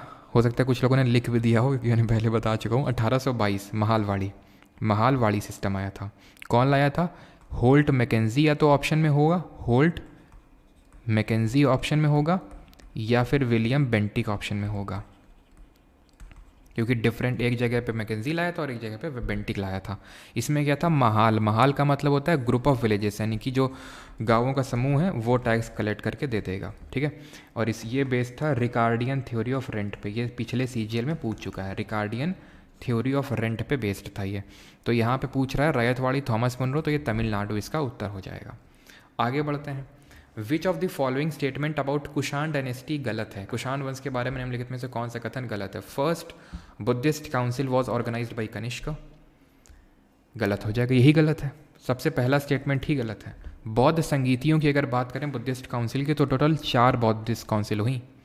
483 कहीं कहीं पे आप लिखा देखोगे, तो इतना एग्जैक्ट डेट आपको पता होने की जरूरत नहीं। 483, उसके 100 साल बाद 383, उसके अगेन रफली 100 साल बाद अगर हम देखें तो 250 BC में थर्ड हुई, और चौथी हुई थी रफली 1st सेंचुरी एडी के टाइम पे। तो ये जो चौथी हुई थी वो कनिष्क के टाइम पे हुई थी, पहली वाली नहीं। अच्छा, पहली किसके टाइम पे हुई थी, पैटर्नाइज किसने किया था, किसने पैसा वैसा दिया था। तो ऐसे याद करो, ए से अजातशत्रु, के से कालाशोक, ए से अशोक, के से कनिष्क, ए। अजातशत्रु कौन था, ये मगध जो हमारा एक महाजनपद था, सबसे पावरफुल महाजनपद में से एक था। 16 महाजनपद थे, उसमें से सबसे पावरफुल मगध था। उसमें जो पहली डायनेस्टी आई थी वो हर्यनका डायनेस्टी थी, और हर्यनका डायनेस्टी का पहला रूलर बिंबिसार था, जिसने कि जीवक नाम के फिजिशियन को भेजा था उज्जैन के रूलर के पास, और उसका बेटा था अजातशत्रु, उसने पैटर्नाइज किया। देन काला अशोकन जो शिशुनगर डायनेस्टी से था, अशोक जो हमें पता है मौर्य डायनेस्टी से थे, और कनिष्क जो कुषाण डायनेस्टी से थे। तो एक याद रखिएगा, ठीक है, क्लियर। कनिष्क की अगर बात करें तो कुषाण डायनेस्टी से बिलोंग करते थे। Kushans were major ruling period in the post modern period, बिल्कुल सही है। कुषाण डायनेस्टी के फाउंडर की अगर बात करेंगे तो कुजुल कडफिसेस 1 ऑप्शन में होगा आपका, ठीक है। तो ये आपके फाउंडर थे कुषाण डायनेस्टी के। कुषाण कौन थे, मैंने आपको पहले ही बताया था कि यहाँ से सेंट्रल एशिया से पहले इंडो ग्रीक आए थे। कल इंडो ग्रीक के बारे में क्या क्या पढ़े थे, जरा कमेंट में छाप दो। देन हमने पढ़ा स्काइथियन, जिनको हम शाका के नाम से जानते हैं, वो आए। देन कुषाण्स आए उसके बाद, ठीक है। इनको हम येउचीज़ के नाम से भी जानते हैं। तो ये वहाँ से आए थे और इंडिया में ही एक तरह से एसिमिलेट हो गए थे इंडियन कल्चर में, ठीक। कुषाण जाने जाते हैं, कुषाण के टाइम, कुषाण के सबसे पावरफुल रूलर थे कनिष्क, जिन्होंने सबसे प्योरेस्ट गोल्ड कॉइन्स इंट्रोड्यूस किए थे, सबसे प्योर फॉर्म में गोल्ड कॉइन्स को इंट्रोड्यूस किया था। कनिष्क ने ही 78 ईस्वी में 78 एडी में शाका संवत की, शाका एरा की स्टार्ट करी थी, जो भारतीय सरकार ने, इंडियन गवर्नमेंट ने 1957 में नेशनल कैलेंडर अनाउंस कर दिया था, इसी पे बेस था। और विक्रम एरा जरा बता दीजिए कब विक्रम संवत की शुरुआत हुई। अश्वघोष the author of Buddha Charitra कल बताए थे आपको, was the court poet of Kanishka, yes he was the court poet of Kanishka. And many Kushan ruler जो हैं देवपुत्र सन ऑफ गॉड के टाइटल अडॉप्ट करते थे। और कल इंडो ग्रीक के बारे में मैंने बताया था, जब बुद्ध चरित्र के बारे में बताया था, कि जो इंडो ग्रीक था, जिसको मिलिंद या फिर मियांडर के नाम से भी जानते हैं, मियांडर या फिर मिलिंद, तो इसके डायलॉग हैं नागसेन के साथ, जिसको कि हम मिलिंद पन्हो किताब में पढ़ते हैं, ठीक है, मिलिंद पन्हो में। तो यहाँ पे मैंने आपको बताया था इंडो ग्रीक्स पहले थे जिन्होंने गोल्ड कॉइन्स स्टार्ट किए थे और रूलर की फ़ोटो उसमें डाली थी। और सबसे प्योर किसने किए, कनिष्क ने, और सबसे ज़्यादा किसने किए, गुप्ता वंश ने किए थे, ठीक है। और बौद्ध संगीति 4 हुई थी, एक करके याद करिएगा। पहली वाली राजगिरी में, दूसरी वैशाली में, तीसरी पाटलिपुत्र और कश्मीर। पाटलिपुत्र आज का पटना है, ठीक है, पटना। और राजगीर जो आज का है वही राजगिरी पहले होता था, जहाँ पे अभी कुछ ही दिन पहले पीएम मोदी ने नालंदा यूनिवर्सिटी जो है मतलब उसका वो किया है, ठीक है, मतलब उसको इनॉग्रेट किया है, ठीक है। तो राजगिरी, वैशाली, पाटलिपुत्र और कुंडलवन कश्मीर में चौथी वाली हुई थी, ठीक है। इनके बारे में हम आगे पढ़ेंगे, सूर्य पिता का, विनय पिता का। अभी के लिए सिर्फ आपको इतनी चीज़ें याद करनी है। कुजुल कडफिसेस कनिष्क ने 78 एडी में स्टार्ट किया था। एंड बुद्धिस्ट काउंसिल कब और कहाँ पे हुई थी, और मियांडर के बारे में तो हम कल चीज़ पढ़ चुके हैं। Match the following in the context of land categories under the Chola dynasty. Chola वंश के बारे में बात हो रही है यहाँ पे। तो चोल वंश की अगर बात करें तो 9th century AD, 9th century AD का मतलब क्या होता है, 800 एडी के टाइम पे। तो इसके इस टाइम पे कुछ जो है यहाँ पे आते हैं, मिड 9 हम बोल सकते हैं 850 एडी के टाइम पे यहाँ पे चोला डायनेस्टी का एक तरह से री एमर्ज होती है। पहले भी चोलाज आए थे, अर्ली चोलाज, लेकिन उतने पावरफुल नहीं थे, लेकिन बाद में फिर यहाँ पे चोलाज आते हैं। कहाँ पे, तो इनके बारे में हम पढ़ चुके हैं संगम एज करके। संगम एज में हमने पढ़ा था चेरा, पांड्या और चोला। क्या पढ़ा था चेरा में, कैपिटल क्या थी इनकी, वंजी थी, ठीक है, एक सेकेंड। कैपिटल इनकी क्या थी? कैपिटल वंजी थी। इनके पोर्ट क्या थे, यानी कि बंदरगाह थे, बंदरगाह क्या थे? मुजिरी और टोंडी थे, मुजिरी और टोंडी ये पढ़ चुके हैं। पांड्या का क्या था? कोड़कई था। इनकी कैपिटल क्या थी? मदुरई थी। इनका एम्बलेम क्या था? फिश था। इनका एम्बलेम क्या था? बो एंड एरो था। इनका चोलास का कैपिटल क्या था? उरायूर भी था, तंजौर भी था और गंगईकोंडा चोलापुरम भी था। इनका एम्बलेम क्या था? टाइगर था। ठीक, तो ये चोलास में अगर हम बात करें, ये लैंड का डोनेशन किया करते थे। जो ब्राह्मण्स को करते थे उसको बोलते थे ब्रह्मदेह। रिपीटेडली पूछता ये क्वेश्चन, ठीक है। देवदान जो टेम्पल्स को डोनेट करते थे। वेल्लन वगई, वेल्लन वगई अगर हम बात करें तो जो नॉन ब्राह्मण पेजेंट होते थे उनको, ठीक है। तो यहाँ पे सेकंड आंसर हो जाएगा। और पल्ली छंदम, ध्यान रखना दो और यहाँ पे हैं, पल्ली छंदम और शाल भोग, ये किसको डोनेट करते थे? शाल भोग। तो पल्ली छंदम करते थे जैन मंक को, और शाल भोग किसको करते थे जरा आप बताएंगे कमेंट में। तो 3-1-2 आंसर हो जाएगा। Option number D will be the correct answer, fourth. और शाल भोग करते थे स्कूल्स को। और इस ब्रह्मदेह को मैनेज करते थे, कौन करते थे? सभा। सभा क्या होती थी? तो असेंबली ऑफ ब्राह्मण्स होती थी। ये ब्राह्मण्स की असेंबली हुआ करती थी, ध्यान रखिएगा। और उर क्या होता था? उर उर उर उर होता था जो पेजेंट किसान लोगों का जो सेटलमेंट होता था ना, उसको उर बोलते थे। और यही उर छोटे छोटे छोटे छोटे उर मिलके नाडु बन जाता था, तमिलनाडु, ठीक है। तो उर होती थी एक तरह से कॉमन लोगों की, आप असेंबली समझ लो, ठीक है। फिर अच्छा ये वेल्लालर कौन होते थे? वेल्लालर होते थे रिच पेजेंट्स इनके टाइम पे। वेल्ले वेल्ले है ना, क्यों वेल्ले? क्योंकि इनके पास अच्छी खासी ज़मीन है, तो ये लोग वेल्ले घूम सकते हैं, वे रिच पेजेंट्स हैं। और ऊजावूर कौन होते थे? ऊजावूर होते थे लैंडलेस जो होते थे पेशेंट्स, ठीक है, यानी कि पुअर पेजेंट आप बोल सकते हैं, ठीक। बस एक चीज़ और यहाँ पे याद करेंगे, एंड दैट इज़ कि टैक्स जो इनके टाइम पे लगते थे वो किस फॉर्म में लगते थे? तो टैक्स दो लगते थे, वेट्टी और कादामई। और अच्छा, मैंने चोलास का पोर्ट तो बताया ही नहीं। चोलास का भी तो एक पोर्ट था, जैसे चेरा का आपने देखा मुजरी टोंडी, और पांड्या का कोड़कई देखा, उनका क्या था? तो वेट्टी और कादामई दो फॉर्म ऑफ टैक्स थे। वेट्टी वो वॉज अ फॉर्म ऑफ, ये लगता था उसके रॉप में, मतलब क्या बोलते हैं उसको? बंधुआ मजदूरी। वेट्टी मतलब कि बंधुआ मजदूरी क्या बोलेंगे? ये तो आपका लैंड रेवेन्यू के फॉर्म में लगता था, ठीक है। बॉन्डेड लेबर, ठीक है, बॉन्डेड लेबर हम बोल सकते हैं इसको, बॉन्डेड लेबर के तौर पे, यानी स्लेव कर, मतलब स्लेवरी टाइप ये थी। और ये लैंड रेवेन्यू के फॉर्म में देना होता था, ठीक है, लैंड रेवेन्यू के फॉर्म में, क्लियर। और इसका जो पोर्ट था चोलास का, वो हमने देखा था पूहड़ या फिर कावेरी पट्टम। इसी कावेरी डेल्टा पे ही कराई काल ने विजयलया ने चोला वंश की स्थापना करी थी। कहीं कहीं पे तुम कराई काल नाम भी देखोगे, लेकिन कराई काल अर्ली चोलास थे, विजयलया बाद वाले चोलास थे। हमें बाद वालों के बारे में पढ़ना होता है। तो विजयलया चोला, ध्यान रखना, कावेरी डेल्टा में इस्टेब्लिश किए थे। फिर हम वो बाद में देखेंगे कि गॉडेस निशुम्बा सुदिनी के लिए टेम्पल बनवाए, पल्लव को हराए, ये सारी चीज़ें हम बाद में देखेंगे। अभी के लिए सिर्फ आपको क्या, ये तो पहले से याद था जो यहाँ पर ड्रॉ किए, ये टैक्स दो याद करने हैं, लैंड डोनेशन याद करना है, उर सभा याद करना है, वेल्लालर ऊजावूर के बारे में पता होना चाहिए अभी के लिए, ठीक। Mahatma Gandhi national rural employment guarantee act 2005 का provides work for how many days? ठीक है, रिच पेशेंट्स। हाँ बिल्कुल, मुतरैयार भी होते थे, बिल्कुल हम लोगों ने मुतरैयार के बारे में पढ़ा था, पूहड़न कावेरी पट्टनम, बिल्कुल मुतरैयार मैंने आपको बताया ना, मुतरैयार। क्यों मुतरैयार मैं आपको पढ़ा चुका हूँ कि नहीं, कि नहीं पढ़ाया है? पढ़ाया तो होगा मैंने, आई थिंक, ठीक है। एक तो मूवेंदर बताया होगा मैंने, मूवेंदर, हाँ मूवेंदर मैं पढ़ा चुका हूँ आपको, ठीक है। मूवेंदर कौन होते थे? मूवेंदर जो 3 चीफ्स होते थे चेरा चोला पांड्या के। और ये भी मैंने बताया था, दूसरा जो संगम हुआ था वहाँ पे कौन सा तमिल टेक्स्ट कंपोज हुआ था? कौन सा तमिल टेक्स्ट था? दैट वॉज तोलका पीएम, ठीक है, ठीक है, तोलका पीएम, ठीक है, क्लियर। तोलका पीएम सेकंड, ये हमने देखा था सेकंड संगम में तमिल टेक्स्ट था, ठीक ठीक ठीक, ओके। अच्छा नहीं बताया मुतरैयार के बारे में, कोई नहीं, फिर आगे देखेंगे। अभी मूवेंदर के बारे में तो बताया होगा ना। और मूवेंदा वेलन कौन होते थे? मूवेंदा वेलन वो होते थे जो किसान होते थे, पेजेंट होते थे, जो इनके अंडर में सर्व करते थे, ठीक है। तो 3 चीफ्स को हम मूवेंदर के नाम से जानते थे। Mahatma Gandhi national rural employment guarantee act कितने दिन के लिए रोजगार देता है? 100 दिन के लिए देता है, ठीक है, किस तरह का रोजगार मिलता है, अनस्किल्ड एम्प्लॉयमेंट मिलता है इसमें, यानी कि इसमें स्किल की ज़रूरत नहीं पड़ती है।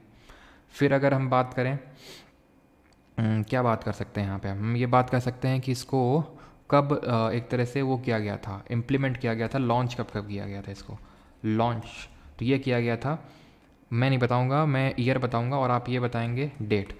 हिंट देता हूँ, इसी दिन हम वेटलैंड डे मनाते हैं, आर्द्र भूमि दिवस मनाते हैं, ठीक है। फिर क्वेश्चन पूछता है कि पहले ये नरेगा होता था, ये नरेगा से मनरेगा कब बना, तो नरेगा से ये मनरेगा दैट इज़ महात्मा गांधी का वर्ड कब जोड़ा गया, ये गांधी जयंती 2 अक्टूबर नॉन वायलेंस डे 2009 को किया गया, और ये है 2 फेब को, जिस दिन हम वेटलैंड डे मनाते हैं। क्यों? क्योंकि 2 फेब को ही रामसार कन्वेंशन हुआ था। रामसार जगह है ईरान में, तो रामसार कन्वेंशन हुआ था, किसके लिए हुआ था, आर्द्र भूमि के कंजर्वेशन के लिए, वेटलैंड के प्रोटेक्शन के लिए, जो अभी इंडिया में कितने हैं टोटल, 82 हैं, 82 हैं नंबर में, और ये ईरान में जगह नाम पड़ती है। और ये कब हुआ था कन्वेंशन, 1971 में हुआ था, 1971 में। Which cell organelle is found in both prokaryotic and eukaryotic cell. अब हम पानी पिएंगे थोड़ा सा और फिर आज सेल का खात्मा कर देंगे, फिर आज के बाद सेल में कुछ बचेगा नहीं, ठीक है। हमने पहले लेक्चर में सेल पढ़ा, दूसरे में पढ़ा, आज फिर से सेल पढ़ेंगे, इतना सेल पढ़ेंगे, इतना सेल पढ़ेंगे कि तुम्हारी सेल में सेल बच जाएगा, सेल सला देंगे तुमको।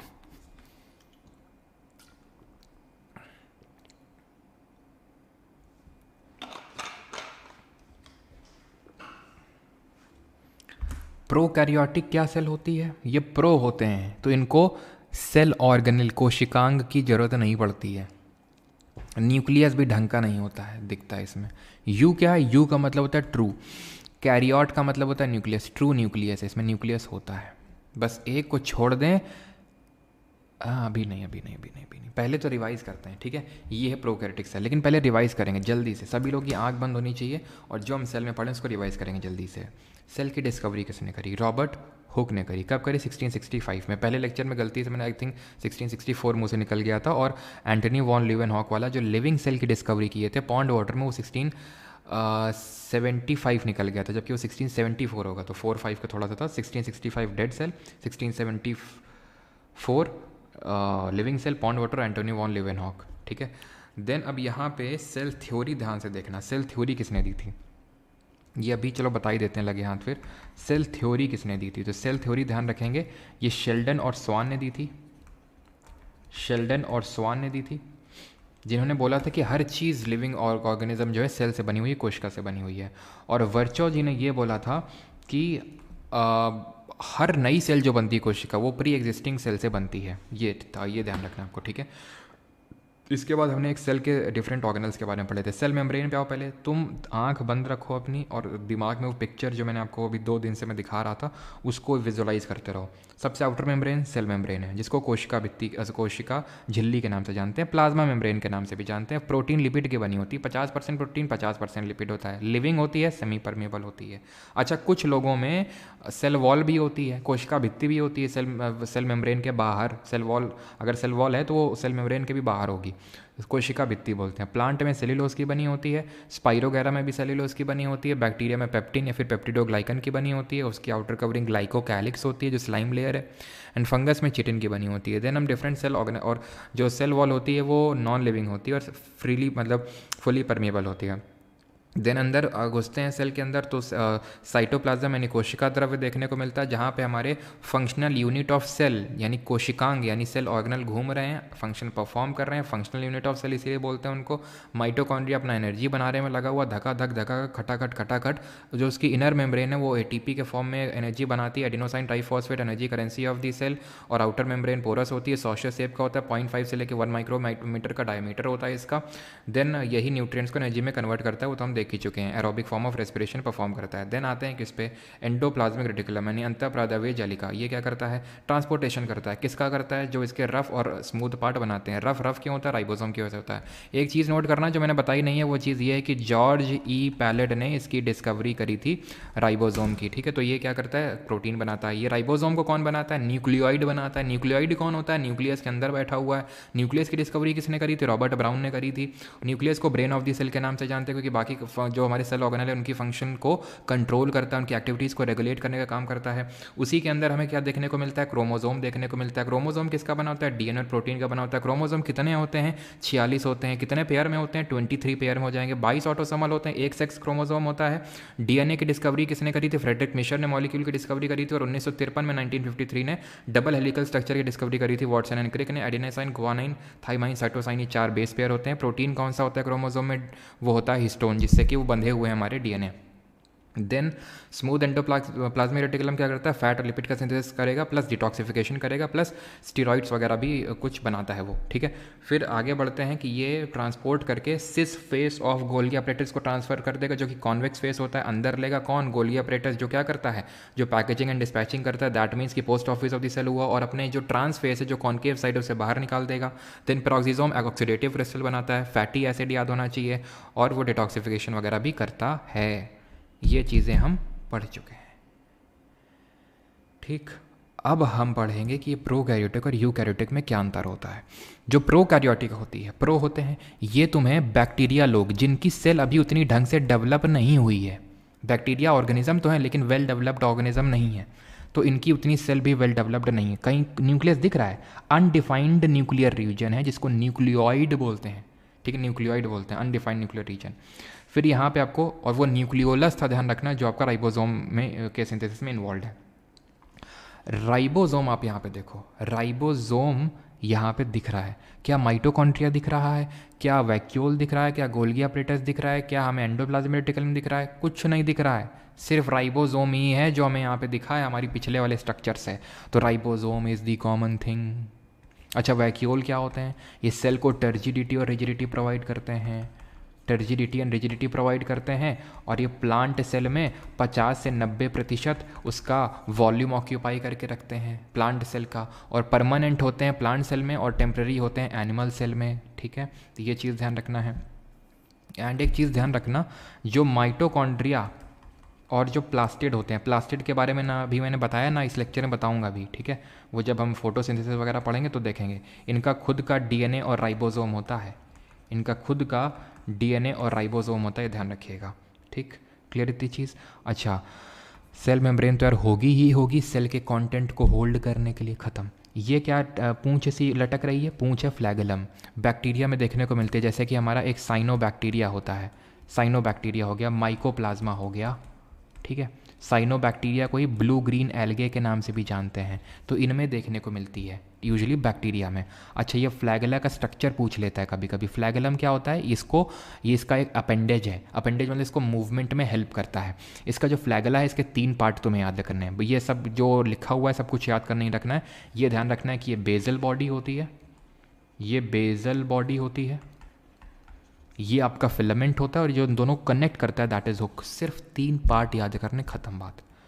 Select the incorrect combination. अब सेल में आप ये मान लो कि आपकी 99% चीज़ें ख़त्म हो गई हैं, ठीक। आगे बढ़ते हैं अभी। Incorrect combination of folk dances, Dhangari Gaja, a Koli वड़ा पाव लाना, ए कोली, ए कोली, ठीक है, ए कोहली। अब कोहली जी आज आए हैं तो अनुष्का जी यही कहेंगे, ए कोहली चल वर्ल्ड कप लाया तो वड़ा पाव भी लाना, ठीक है। वड़ा पाव किस लिए लाओ, क्योंकि देखो रोहित शर्मा को, रोहित शर्मा वड़ा पाव खा खा के कैप्टनसी में आईसीसी की ट्रॉफी जीत लाए। तो ए कोहली वड़ा पाव लाना, वड़ा पाव लाना, ठीक है। तो उन्होंने क्या कहा, लेज़ी कहीं की, इस काफ़ी लोगों को पता होगा, ठीक है, मैं बता चुका हूँ कई बार और शॉर्ट भी पड़ा हुआ है।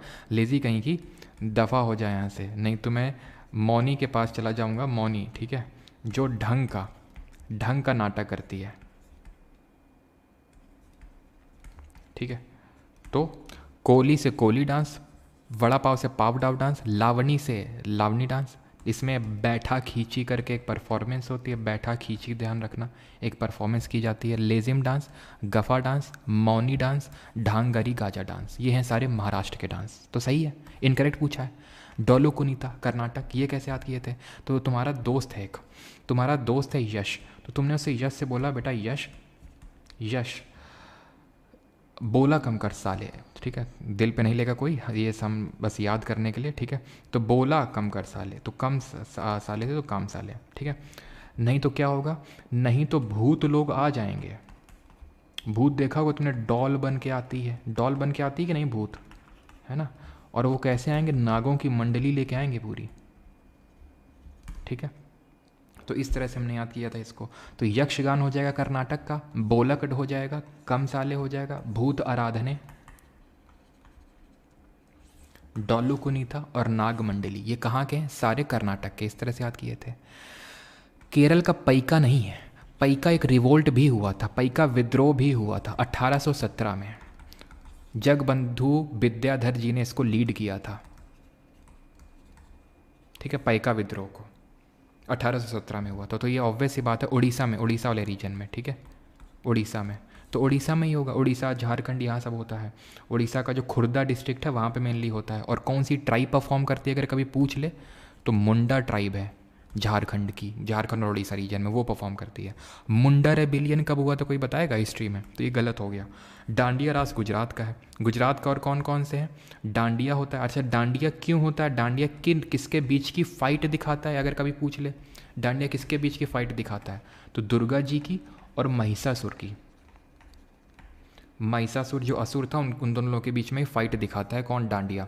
गोपरास हो गया, गरबा हो गया डांस, ठीक है, गरबा हो गया, गोपरास हो गया, नहीं 1855 नहीं सर, 1899 होगा।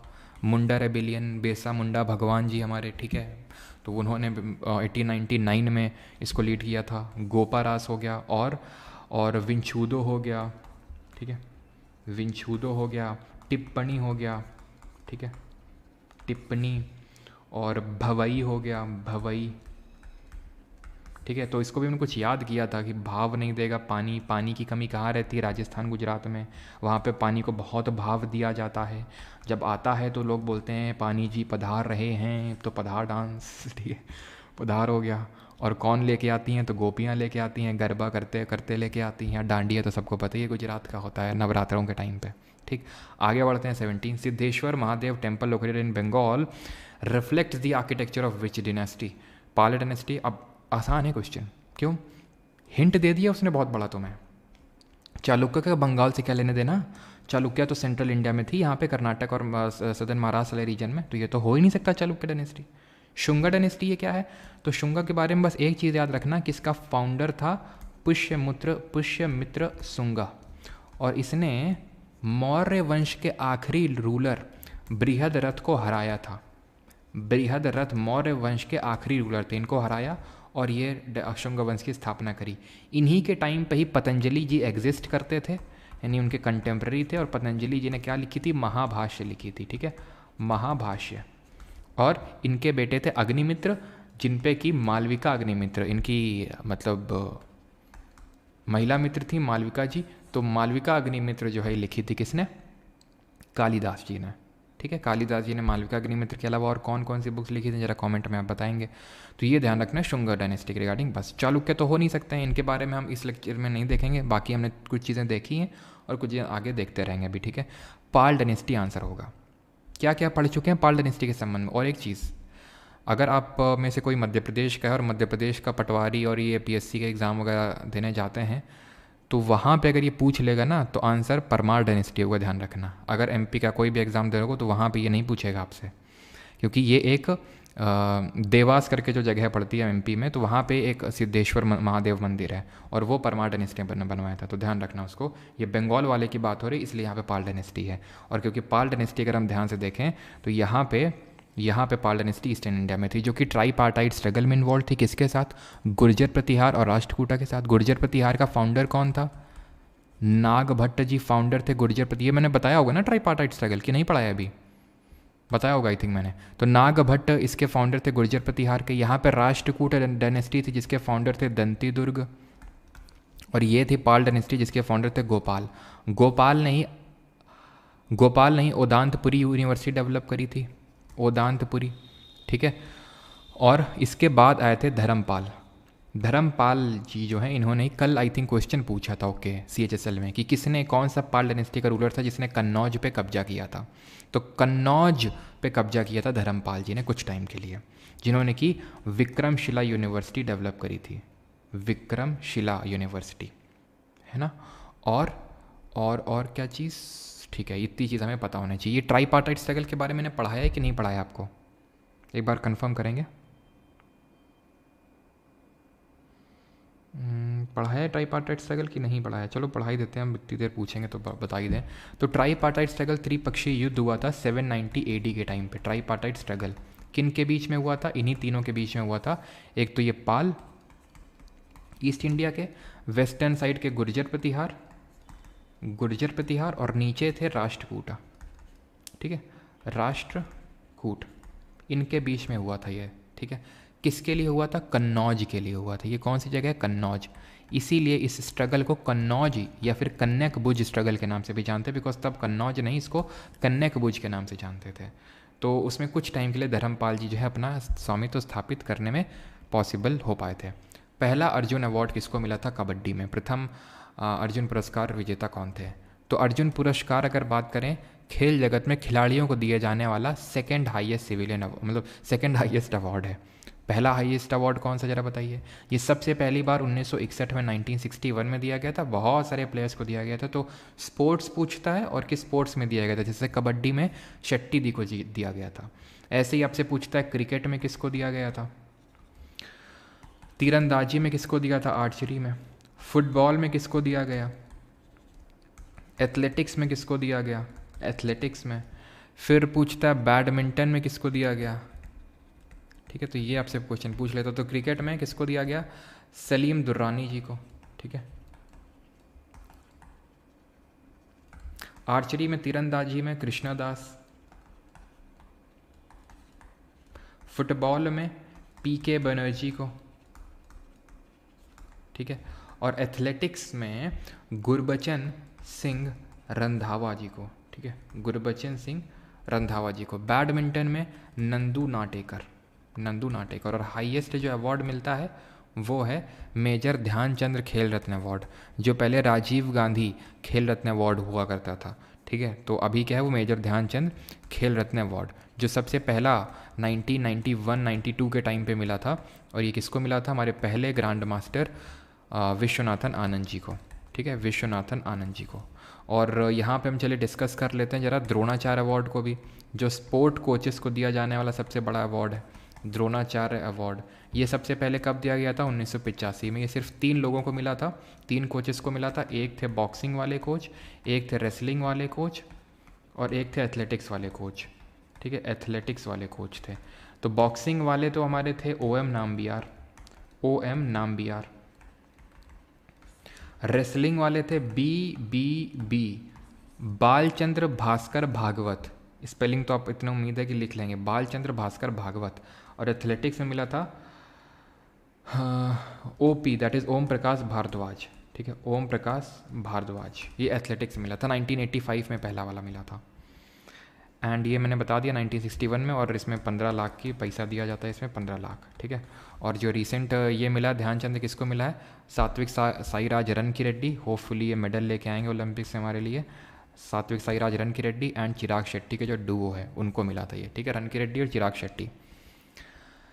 With which sport is the BC Roy trophy associated? BC Roy trophy किस खेल से संबंधित है? Boxing, power lifting, weight lifting या फिर रेसलिंग? BC रॉय ट्रॉफी किससे एसोसिएटेड है? ये आपसे क्वेश्चन पूछ रहा है। तो अच्छा एक और बताओ तुम, बुर्दवान किससे एसोसिएटेड है? ऑप्शन तुम्हारे सेम रहेंगे। बुर्दवान ट्रॉफी किससे एसोसिएटेड है? ऑप्शन तुम्हारे सेम ही है। BC रॉय की अगर बात करें ये किसी से एसोसिएटेड नहीं है यार, इसमें तो BC रॉय तो फुटबॉल से एसोसिएटेड है, ऑप्शन में ही नहीं है फुटबॉल।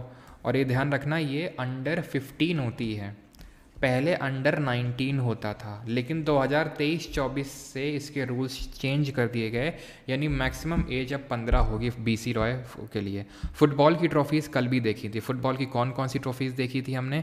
एक तो रेसलिंग सही है सभी का, ठीक है, सभी ने सही आंसर दिया। बुर्दवान ट्रॉफी है आपकी रेसलिंग से, ठीक है।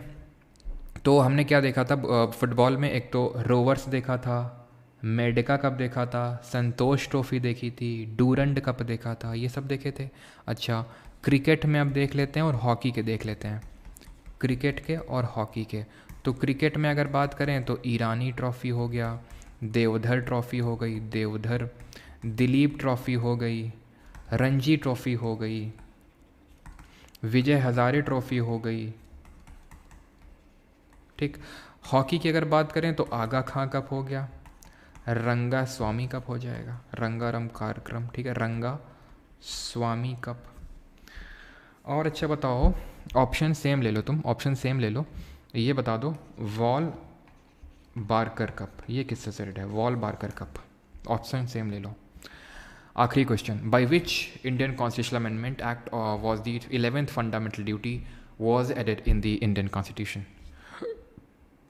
11th फंडामेंटल ड्यूटी को किससे ऐड किया गया था? फंडामेंटल ड्यूटी, आंख बंद और एकदम इमेजिन करो जो जो मैंने आपको पहले पढ़ा चुका हूँ। फंडामेंटल ड्यूटी क्या ओरिजिनली पार्ट थे कॉन्स्टिट्यूशन के? नो। तो फिर कब ऐड किया गया? तो इनको ऐड किया गया, एक कमेटी पहले बनी, सरदार सोरेन सिंह जी की कमेटी बनी, उसने बोला 8 ड्यूटी ऐड कर दो। इंदिरा गांधी जी ने बोला नहीं नहीं हम तो 10 ऐड करेंगे, तो 10 ऐड हो गई। किससे करेंगे? तो अमेंडमेंट से करेंगे। 42nd अमेंडमेंट से किया, 1976 में किया, कितनी? 10 ऐड करी, ठीक। फंडामेंटल ड्यूटी कहाँ पे ऐड करी? तो पार्ट नंबर 4A भाग 4 का में करी। किस आर्टिकल में करी? 51A अनुच्छेद 51 का में करी। किस कंट्री से इंस्पायर होकर करी? जल्दी से कमेंट में छापिए। और अभी कितनी है? 11 हैं। तो सर ये 11वीं कहाँ से आ गई? तो 11वीं 86th अमेंडमेंट एक्ट ऑफ 2002 से इनको ऐड किया गया। एक्चुअल में जो 86th अमेंडमेंट है 2002 का, उससे 3 इंपॉर्टेंट चीज़ें हुई। क्या क्या चीज़ें हुई?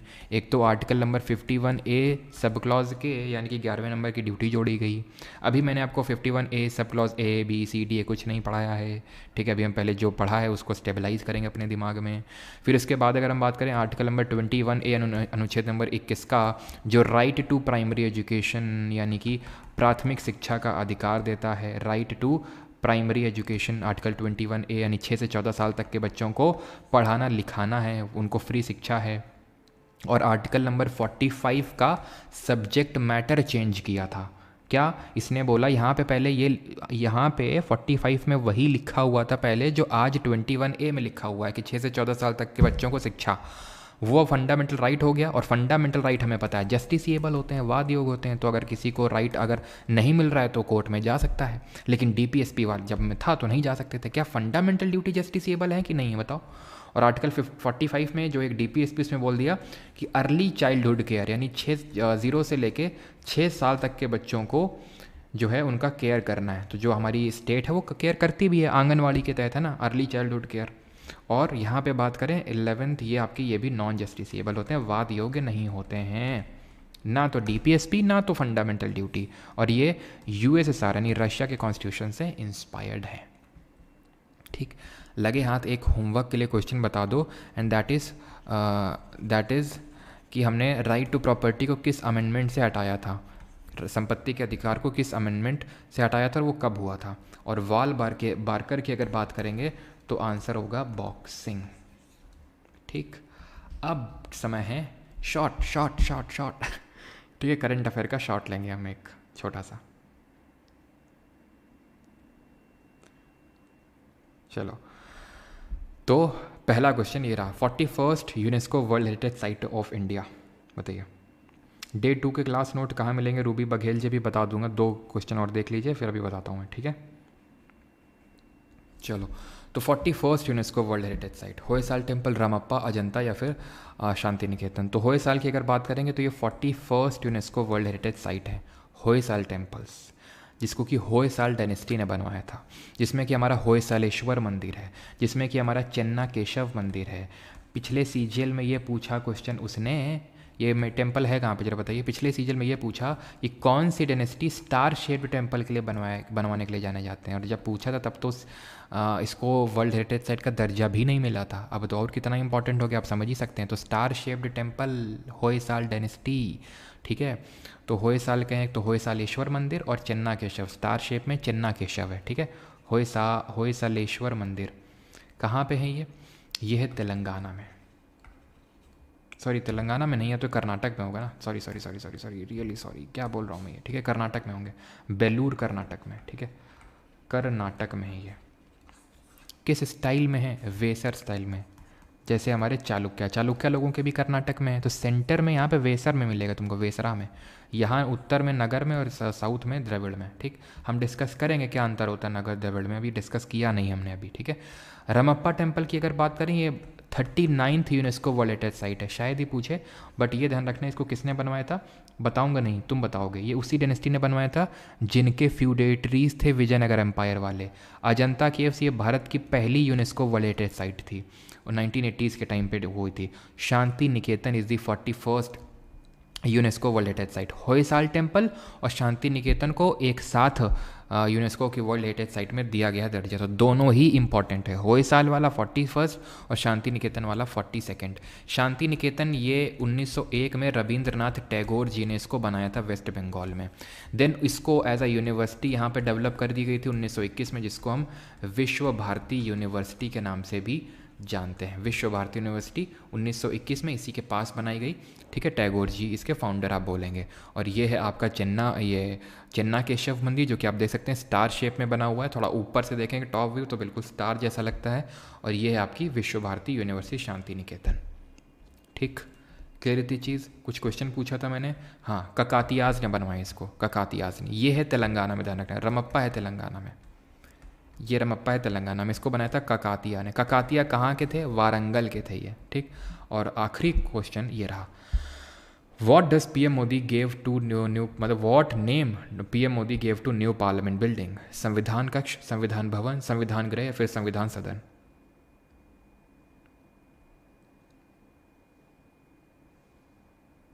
फोर्टीएथ धौलावीरा, अनुष्का सिंह, बिल्कुल। धौलावीरा जो 3 पार्ट में डिवाइडेड है, जहाँ पे हमें जाइंट वाटर रिजर्वायर देखने को मिलता है। एक हड़प्पा की ऐसी साइट है जो 3 पार्ट में डिवाइडेड है।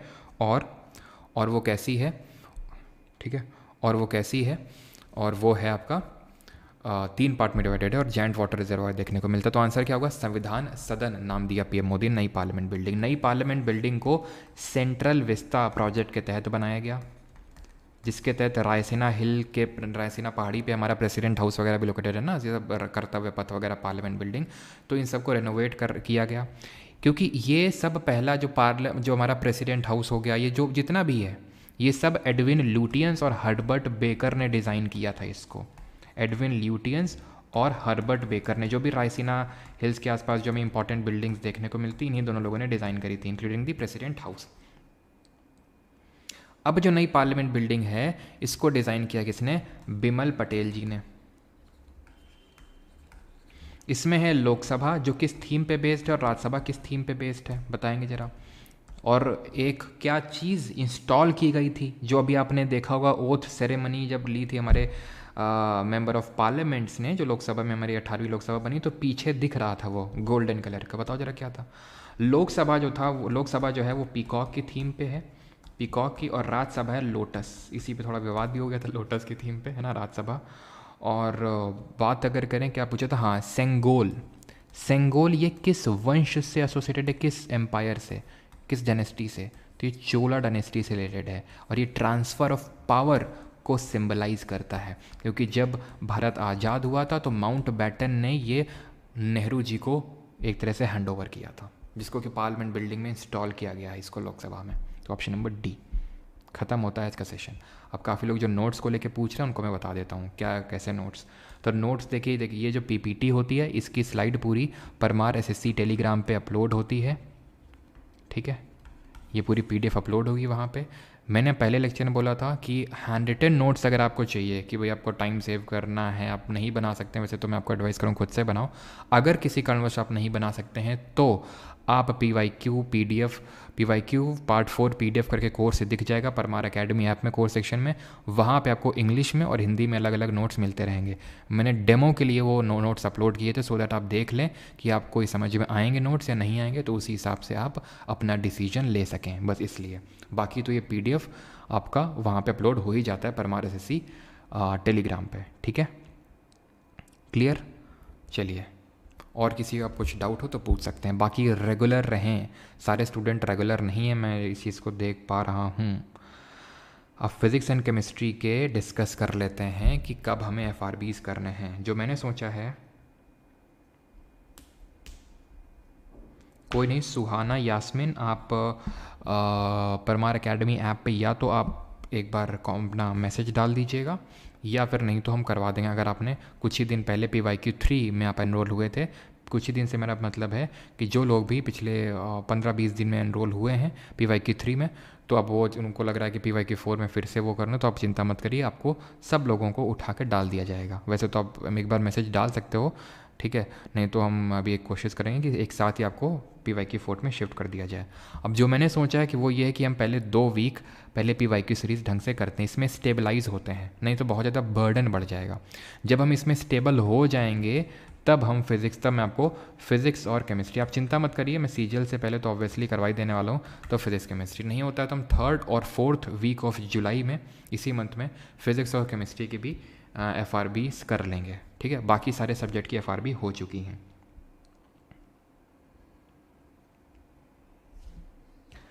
पार्ट 3 वाला इंग्लिश नोट्स, अच्छा,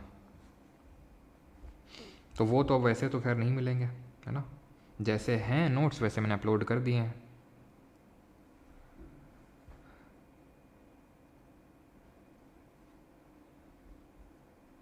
चलिए भाई, थैंक यू सभी को, धन्यवाद।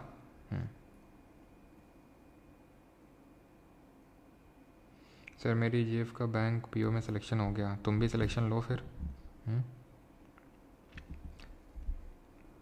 सेंगोल वाला बता दीजिए। सेंगोल तुम लोगों को पता ही नहीं क्या, कहाँ सोते रहते हो तुम लोग? पहली बार नाम सुने हो क्या सेंगोल का? जब पार्लियामेंट बिल्डिंग बन रही थी तब सो रहे थे हैं? क्यों सेंगोल? किसी को नहीं मतलब किसी को तो नहीं है, मतलब तुम लोग का सो रहे थे क्या सेंगोल? अब सर्च करना जाके उसमें, अब मैं कैसे ड्रॉ करूँ? इस तरह से सेंगोल है, इस तरह से है, इस तरह, ठीक है, इस तरह से। और ये हैंड ओवर मतलब कहता है कि एक तरह से सिम्बॉलिक है ट्रांसफ़र ऑफ पावर का। चोला वंश के टाइम पे सेंगोल को बनाया गया था और वो माउंट बैटन ने नेहरू को दिया था। अब नेहरू जी के घर में था ये, और उसको इलाहाबाद में, ठीक है, प्रयागराज में, और वहाँ से इसको लाके पार्लियामेंट बिल्डिंग में इंस्टॉल किया गया, ठीक है।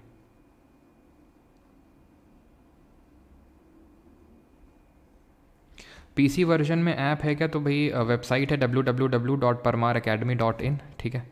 PC वर्जन में आप इसको एक्सेस कर सकते हैं। बाकी जो लोग आईफोन वाले हैं तो आईफोन में मतलब उसमें एप्पल स्टोर में तो नहीं है अभी, तो यहाँ पे आप आईफोन की लिंक मांग सकते हैं, अलग से लिंक, ठीक है। ऑर्गेनाइजेशन ID 3456234 है और यहाँ से आप लिंक मांग सकते हैं। पहले ID बना लीजिएगा यहाँ पे जाके, जो आईफोन वाले हैं वो उनको बता रहा हूँ मैं, ठीक है। चलिए भाई, अब कुछ लोग बोलेंगे आईफोन वाले प्रिपरेशन ही क्यों करेंगे, बेटा बहुत हैं आईफोन वाले, ठीक है। थैंक यू, धन्यवाद।